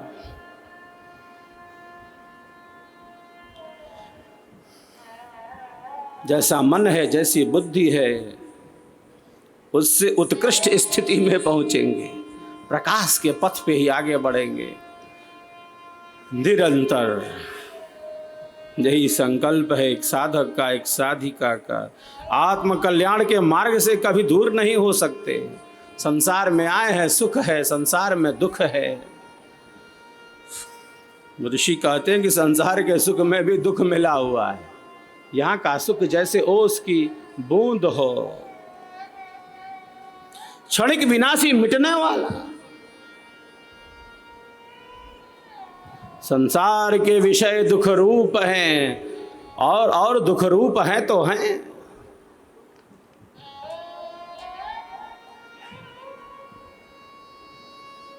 संसार के इन दुखों में, संसार के इन भोगों में, संसार के इन पदार्थों में, संसार के इन क्षणिक सुखों में इतनी शक्ति नहीं है, इतनी शक्ति नहीं है कि एक साधक को, एक साधिका को आत्म कल्याण के मार्ग से ही दूर कर सके, आत्म कल्याण के ही मार्ग से दूर कर सके। ऐसा दृढ़ संकल्प है उसका। संकल्प बना लिया तो बना लिया, चल पड़े तो चल पड़े। यही श्रद्धा भाव है, सत्य पर विश्वास किया है, साहिब की वाणियों पर, स्वरवेद के स्वरों पर हमने विश्वास कर लिया तो कर लिया। ऐसा नहीं सोच सकते कि क्या होगा, मैं इस साधना पथ में हूं। कोई संशय नहीं रख सकते, कोई भ्रम नहीं रख सकते।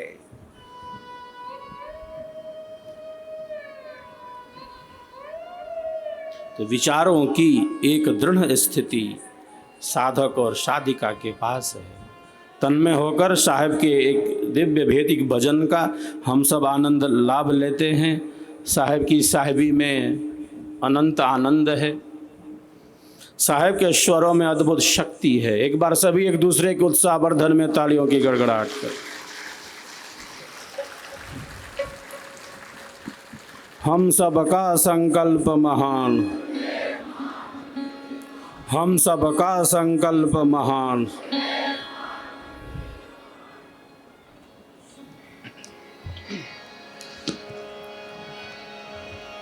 कछु लेना न देना, कछु लेना न देना, मगन रहना। कछु लेना न देना, मगन रहना। कछु लेना न देना, कछु लेना न देना, कछु लेना न देना, मगन रहना।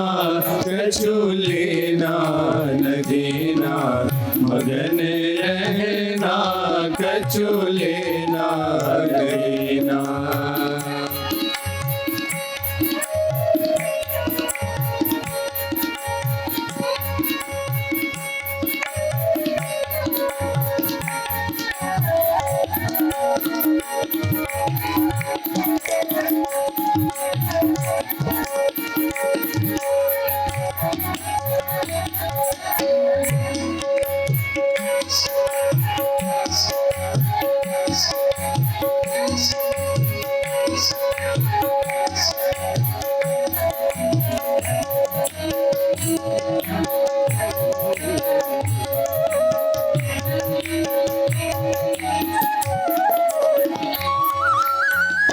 गहरी नदिया नाव पुरानी, गहरी नदिया नाव पुरानी, गहरी नदिया नाव पुरानी, गहरी नदिया नाव पुरानी। केवटिया से मिले रहना। कछु लेना न देना, मगन रहना। कछु लेना न देना, मगन रहना। कछु लेना न देना।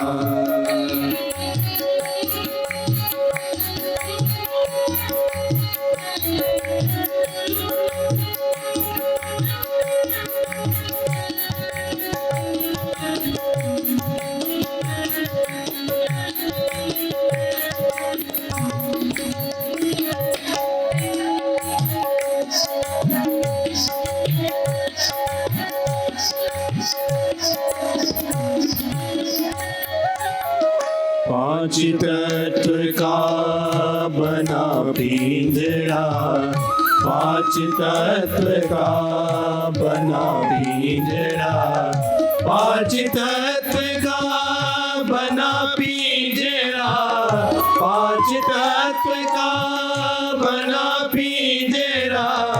जामे बोले मेरी मैना, कछु लेना न देना मगन रहना, कछु लेना न देना मगन रहना, कछु लेना न देना।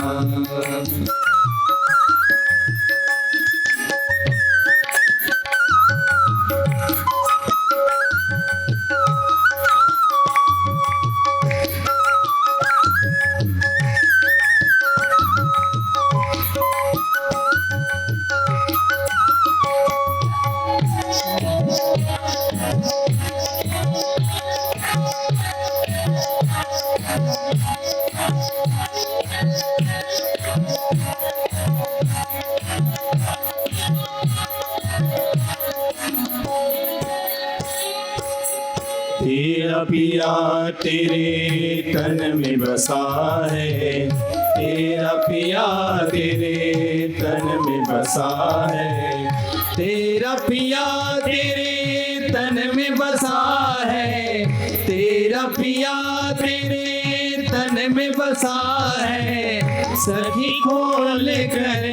सखी खोल कर देखो नैना, कछु लेना न देना मगन रहना, कछु लेना न देना मगन रहना, कछु लेना न देना।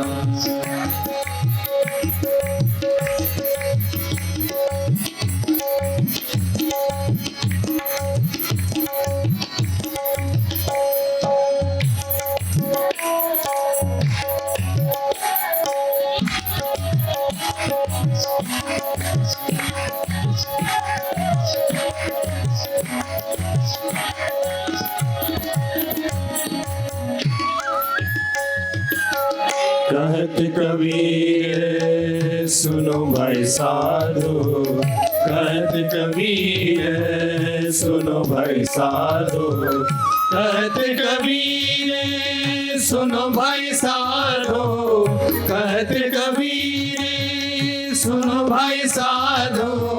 गुरु चरणों से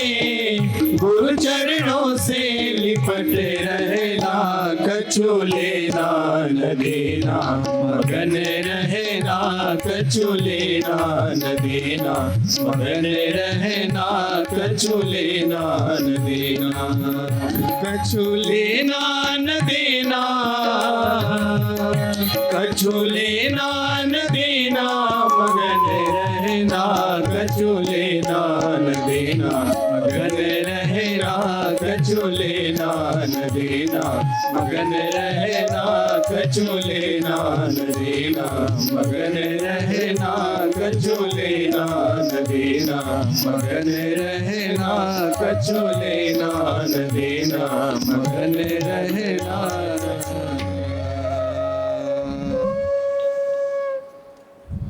बिल्कुल आनंद में ही आनंदित रहना, क्योंकि हम सबके भीतर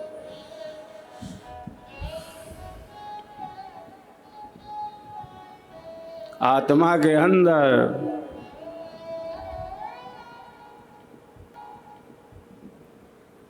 अंतरात्मा रूप से परमात्मा स्थित है, जो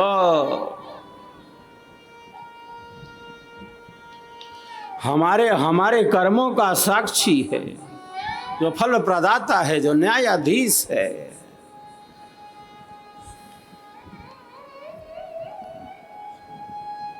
साहब उसी दिव्य तत्व में हमें स्थित करने का दिव्य संदेश देते हैं।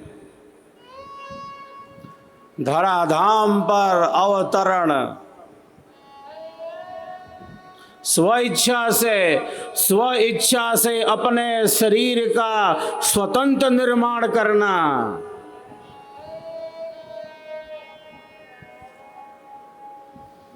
सांसदिक सृष्टि। प्रारंभ में मैंने कहा साहेब का अवतरण भी अनूठा है, और केवल अवतरण ही नहीं, उनका देह त्याग भी अपने आप में अनूठा है, अद्भुत है।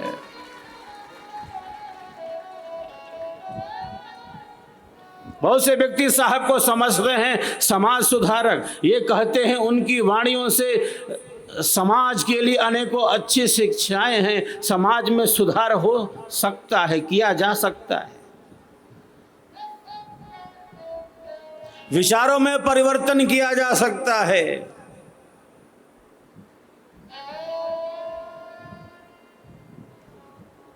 लेकिन साहेब को हम मात्र समाज सुधारक नहीं समझ सकते। उनके दिव्य स्वरूप को ढक नहीं सकते।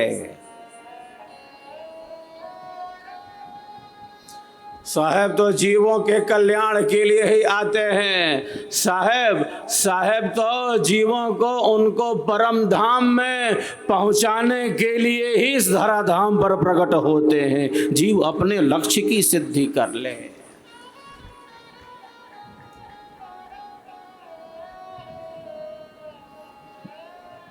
जिसलिए ये शरीर मिला, ये जीवन मिला, उसका अनुभव कर ले, वो भटक न जाए। अनादिकाल से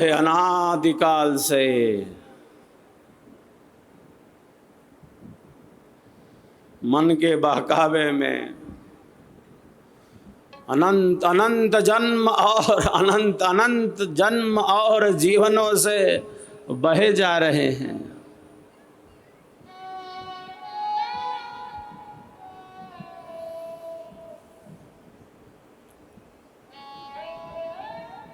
अनंत जन्म और जीवनों से बहे जा रहे हैं। एक शरीर प्राप्त किया, कर्म फल भोग प्राप्त हुए, शरीर छूट गया।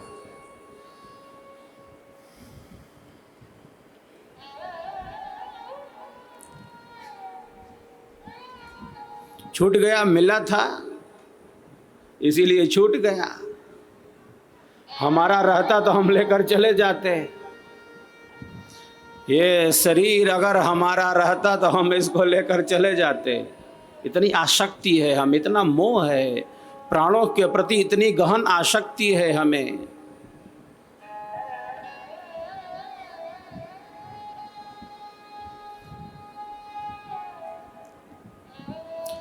यह शरीर हमारा रहता तो हम इसको लेकर चले जाते। हम लेकर तो आ गए हैं इस शरीर को, हम लेकर तो आ गए हैं इस शरीर को, लेकर जा नहीं सकते, क्योंकि हमारा है नहीं, उसने दिया है।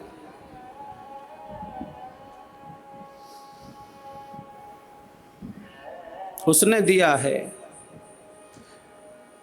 ये मानव जीवन ईश्वर का महान प्रसाद है। ये मानव जीवन ईश्वर का महान प्रसाद है। ईश्वर ने बहुत कृपा करके ये मानव का चोला दिया है, मानव का शरीर दिया है, यूं ही तो नहीं दे दिया। और जब यूं ही नहीं दे दिया तो हम यूं ही नहीं गंवा सकते। एक शरीर प्राप्त किया, कर्म फल भोग प्राप्त हुए, शरीर छूट गया। साहब कहते हैं प्रारब्ध पहले बना पीछे बना शरीर, साहब की वाणी है। एक हमारे जो कर्म हैं वो प्रारब्ध हैं, एक हमारे कर्म संचित हैं, फिक्स डिपॉजिट है वो हमारे कर्म संचित हैं। हमारे कर्मों के आधार पर उन्हें हम संचित कर्म कहते हैं। एक हमारा जो कर्म है वह प्रारब्ध है, एक हमारा जो कर्म है वह क्रियमाण है। जो वर्तमान में घटित हो रहा है,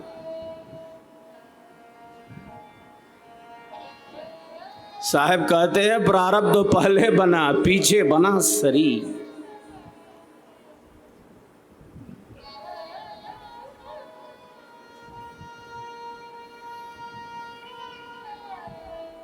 ये प्रारब्ध आया कहां से है?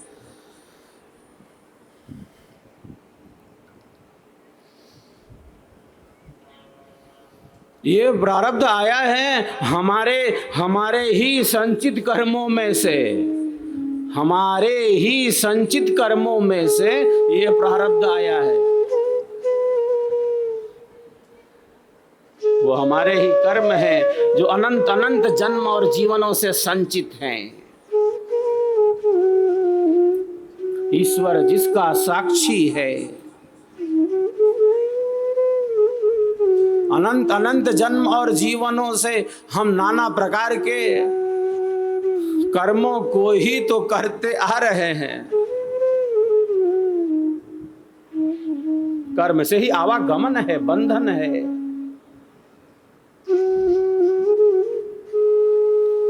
आत्मा का अर्थ क्या है? जिसको कर्म का फल भोगना है उसे ही आत्मा कहते हैं। लेकिन केवल एक ही अर्थ यह नहीं है कि केवल उसको कर्म का फल भोगना है।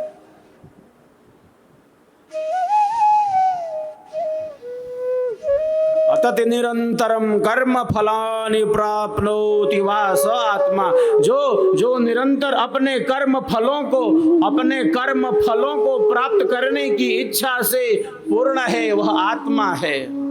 कहाँ कहाँ है आत्मा? जहाँ जहाँ इच्छा शक्ति है, जहाँ जहाँ ज्ञान शक्ति है, जहाँ जहाँ प्रयत्न शक्ति है, वहाँ आत्मा है। जहाँ सुख है, जहाँ दुख है, जहाँ परिवर्तन है, जहाँ द्वेष है, आत्मा उसका अनुभव कर रही है।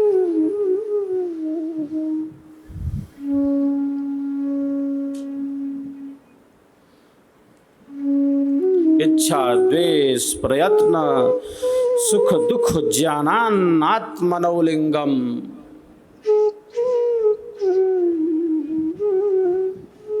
सुख है दुख है, दिन है रात है, गुलाब का फूल है, कांटे भरे हैं इसमें।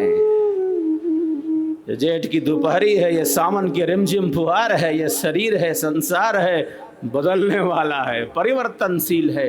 हर क्षण हर पल प्रतिपल बदलता जा रहा है।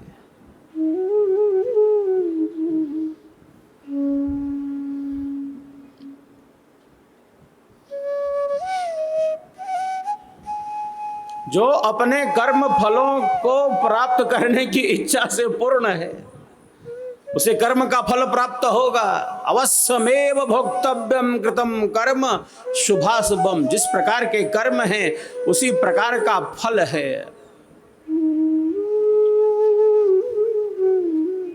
प्रारब्ध शरीर के साथ हमें प्राप्त हुआ है, जिसे हम नियंत्रित नहीं कर सकते। प्रारब्ध हमारे नियंत्रण में नहीं है, वो ईश्वर के नियमों के अधीन है।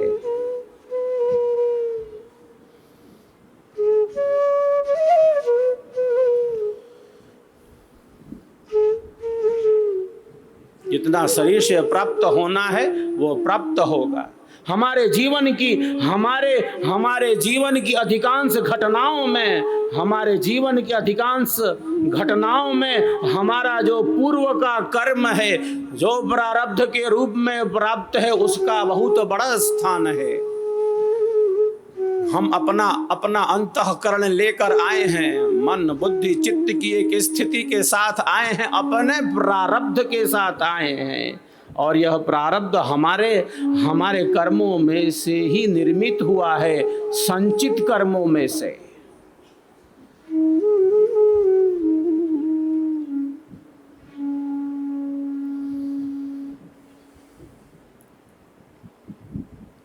संचित कर्मों में से उतने ही कर्म प्रारब्ध के रूप में प्राप्त होते हैं, जिनका इस जन्म और जीवन से भोग कर लिया जाना है। उतना मिलेगा और मिल के रहेगा।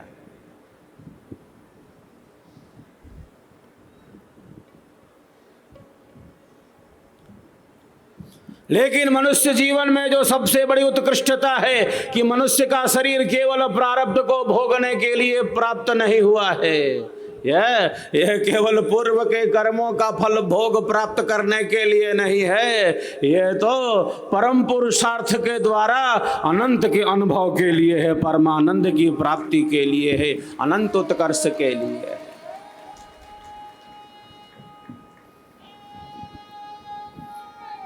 सबकी अपनी एक संगति है। क्यों? क्योंकि उनका प्रारब्ध भी है, वर्तमान के कर्म भी है।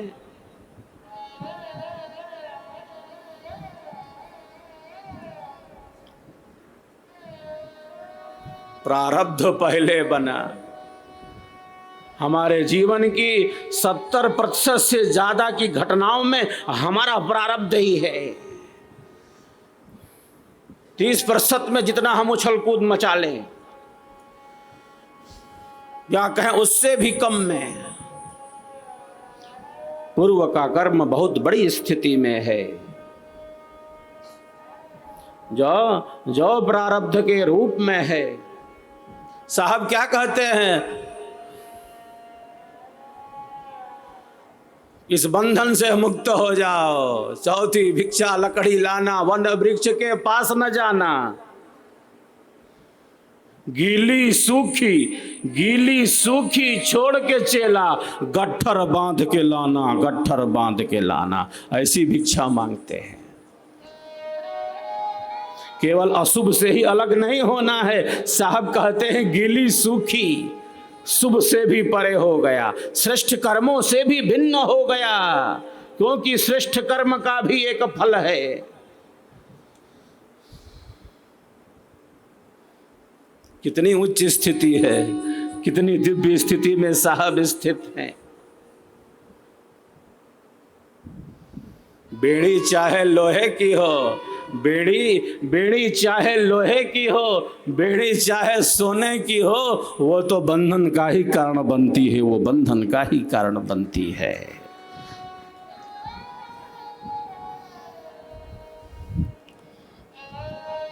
किस प्रकार कर्म से भिन्न हो गया, वो शुभ है, वो अशुभ है, वो पाप है, वो पुण्य है, सबसे भिन्न हो गया। बहुत बार शुभ कर्मों का अहंकार हो जाता है, अपने द्वारा किए जा रहे अच्छे कार्यों का भी अहंकार हो जाता है।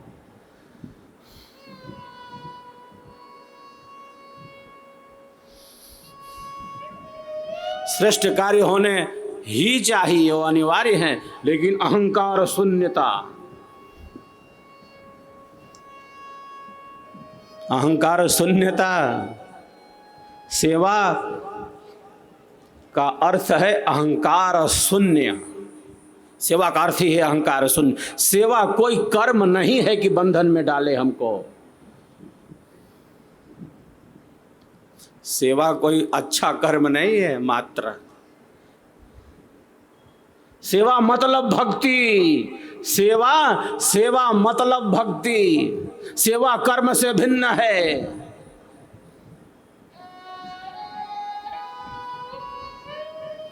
भक्ति जो शब्द है वह भज सेवायाम धातु से निष्पन्न होता है। भज सेवायाम धातु से ही ये भक्ति शब्द निष्पन्न होता है। सेवा कोई कर्म नहीं है कि बंधन में डाल दे, सेवा से बंधन नहीं होता, कर्म से बंधन होता है, सेवा से मुक्ति होती है, सेवा से मुक्ति होती है। यही अंतर है दोनों में।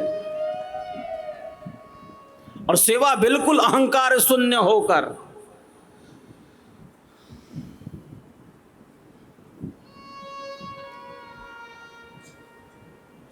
सेवा का अर्थ है बिल्कुल अहंकार शून्य, बिल्कुल निस्वार्थ हो गया हो। ये सेवा की उच्चतम स्थिति है।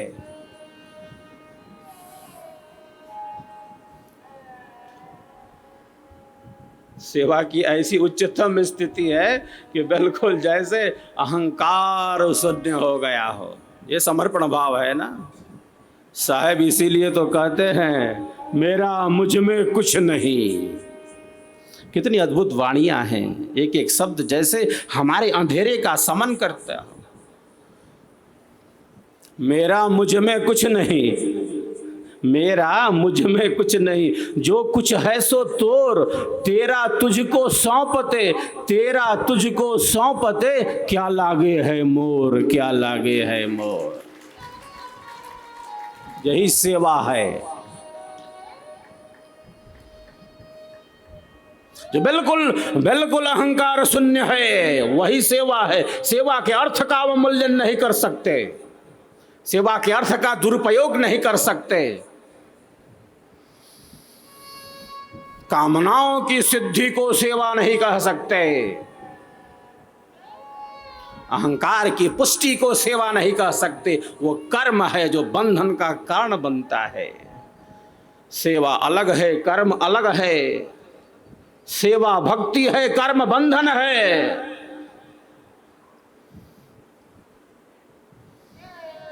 सेवा सहज है, सेवा हमें सरल बनाती, सेवा हमें सहज बनाती, सेवा हमारे अहंकार का समन करती, सेवा हमें स्वाभाविक बनाती, मैं तू यह वह से अलग करती है सेवा,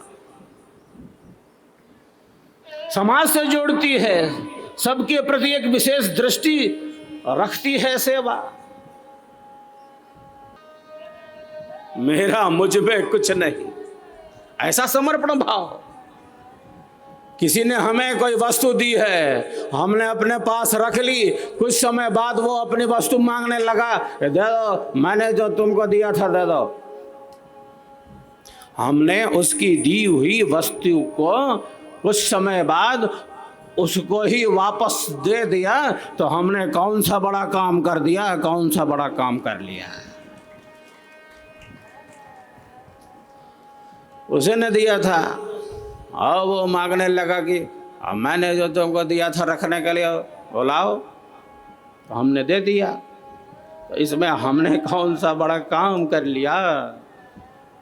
मेरा मुझ में कुछ नहीं, मेरा मेरा मुझ में कुछ नहीं, जो कुछ है सो तोर।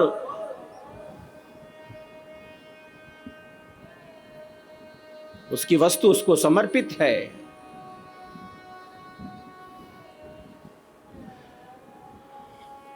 तेरा तुझको सौंपते, तेरा तुझको सौंपते, क्या लागे है मोर, क्या लागे है मोर। ये अहंकार शून्यता सेवा है। सब कुछ उसी का है, सृष्टि के मूल में वही है।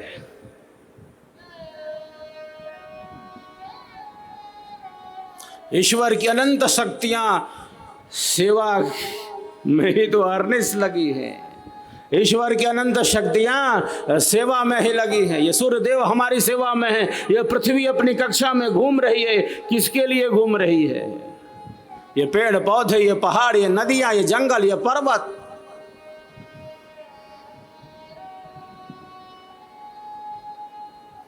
ये सब हमारी सेवा में। साहब इसीलिए कहते हैं, साहब क्या कहते हैं? वृक्ष कबहू नहीं फल भखे, वृक्ष कबहू नहीं फल भखे, नदी न संचय नीर। नदी को समुद्र में जाना है, नदी का लक्ष्य है।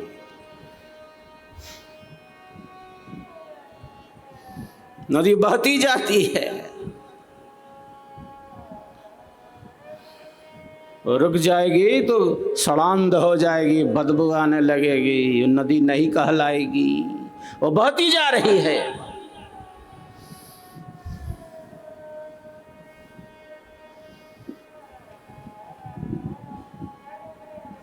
वृक्ष कबहू नहीं फल भके, वृक्ष वृक्ष कबहू नहीं फल भके, वृक्ष कबहू नहीं फल भके, नदी न संचय नीर। परमारथ के कारण, परमारथ के कारण साधुन धरा शरीर, साधुन धरा शरीर। साहिब कहते हैं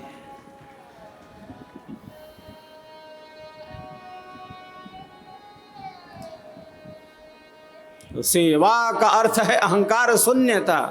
सहजता, सरसता, सरलता, स्वाभाविकता, जिस प्रकार ईश्वर की अनंत शक्तियां हमारे लिए निरंतर कार्य करती जा रही हैं। संपूर्ण वातावरण में ऑक्सीजन घुला हुआ है, किसने घोल दिया है?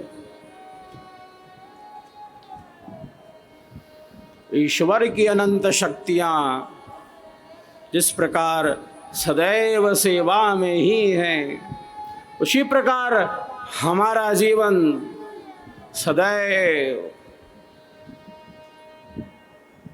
सेवा भाव में, सत्संग में और साधना में। भौतिक दृष्टि से जो हम कार्य कर रहे हैं उसमें हमारी जो दृष्टि है वह सेवक की है, वह भोग की दृष्टि नहीं है। वह दृष्टि व्यापक दृष्टि है, विशेष दृष्टि है, वह त्याग पूर्वक दृष्टि है। संसार को भोगना कैसे? त्याग पूर्वक भोग। अपनी कामनाओं को विशेष महत्व न देकर उचित कामनाओं को विशेष महत्व देना, यह सेवा भाव है, यह त्याग भाव है, यह समर्पण भाव है। और हमारे देश का इतिहास, हमारी भारतीय संस्कृति में ऐसे त्याग, समर्पण और सेवा के अन्यतम अनेकों उदाहरण हमारे मनीषियों ने दिया है हमारी संस्कृति में, जिन्होंने अपना सर्वस्व न्यौछावर कर दिया। मेरा मुझ में कुछ नहीं।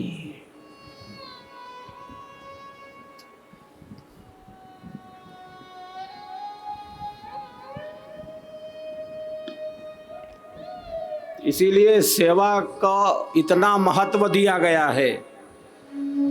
धन काया मन वचन से, धन काया मन वचन से, संत परम गुरु सेव, आरत दीन अधीन हो, आरत दीन अधीन हो, अनुगामी गुरुदेव। आर्थ हो, दीन हो, अधीन हो, सहज हो, सरस हो, सरल हो, स्वाभाविक हो। अगर ऐसा नहीं हुआ तो वो कर्म हो जाएगा जो बंधन उपस्थित करेगा।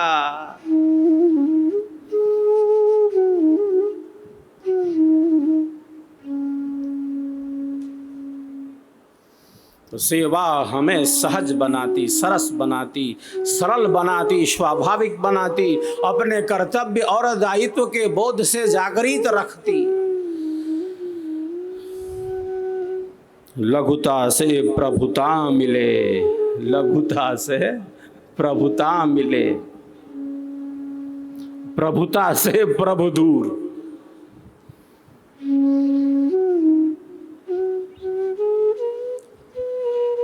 निस्वार्थ भाव से, कर्तव्य भाव से, धर्म भाव से यह सेवा का पथ है जो हमें अहंकार शून्य बनाता, सहज बनाता, सरस बनाता, सरल बनाता, स्वाभाविक बनाता है। आप सबों की सेवा भावना से, आप सबों के सहयोग से, आप सबों की सत्य निष्ठा से स्वरवेद महामंदिर का कार्य बहुत ही तेजी से आगे बढ़ता जा रहा है और निर्माण की पूर्णता की तरफ बढ़ता जा रहा है।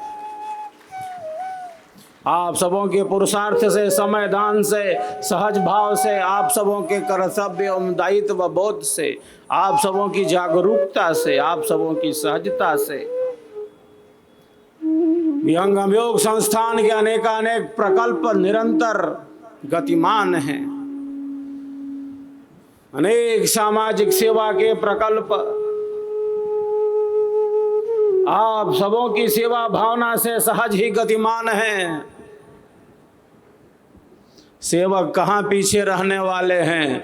वे अपने कर्तव्य और दायित्व से कहाँ अलग होने वाले हैं? वे तो सेवा, सत्संग और साधना की ही त्रिवेणी में स्नान करते रहते हैं, स्नान करते रहते हैं।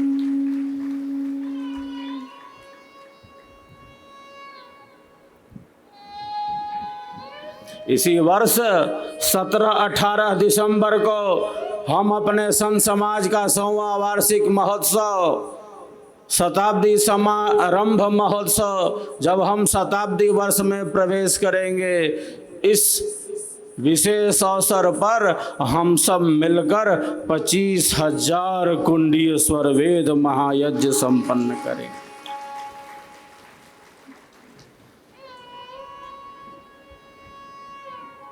जिस प्रकार से आप सबों ने 13-14 मई 2017 को 21,000 कुंडीय स्वरवेद महायज्ञ को विहंगम योग के इतिहास में स्वर्णाक्षरों से अंकित करा दिया था, वैसा ही दिव्य अवसर हम सबों के समक्ष है, हम सबों के सामने है।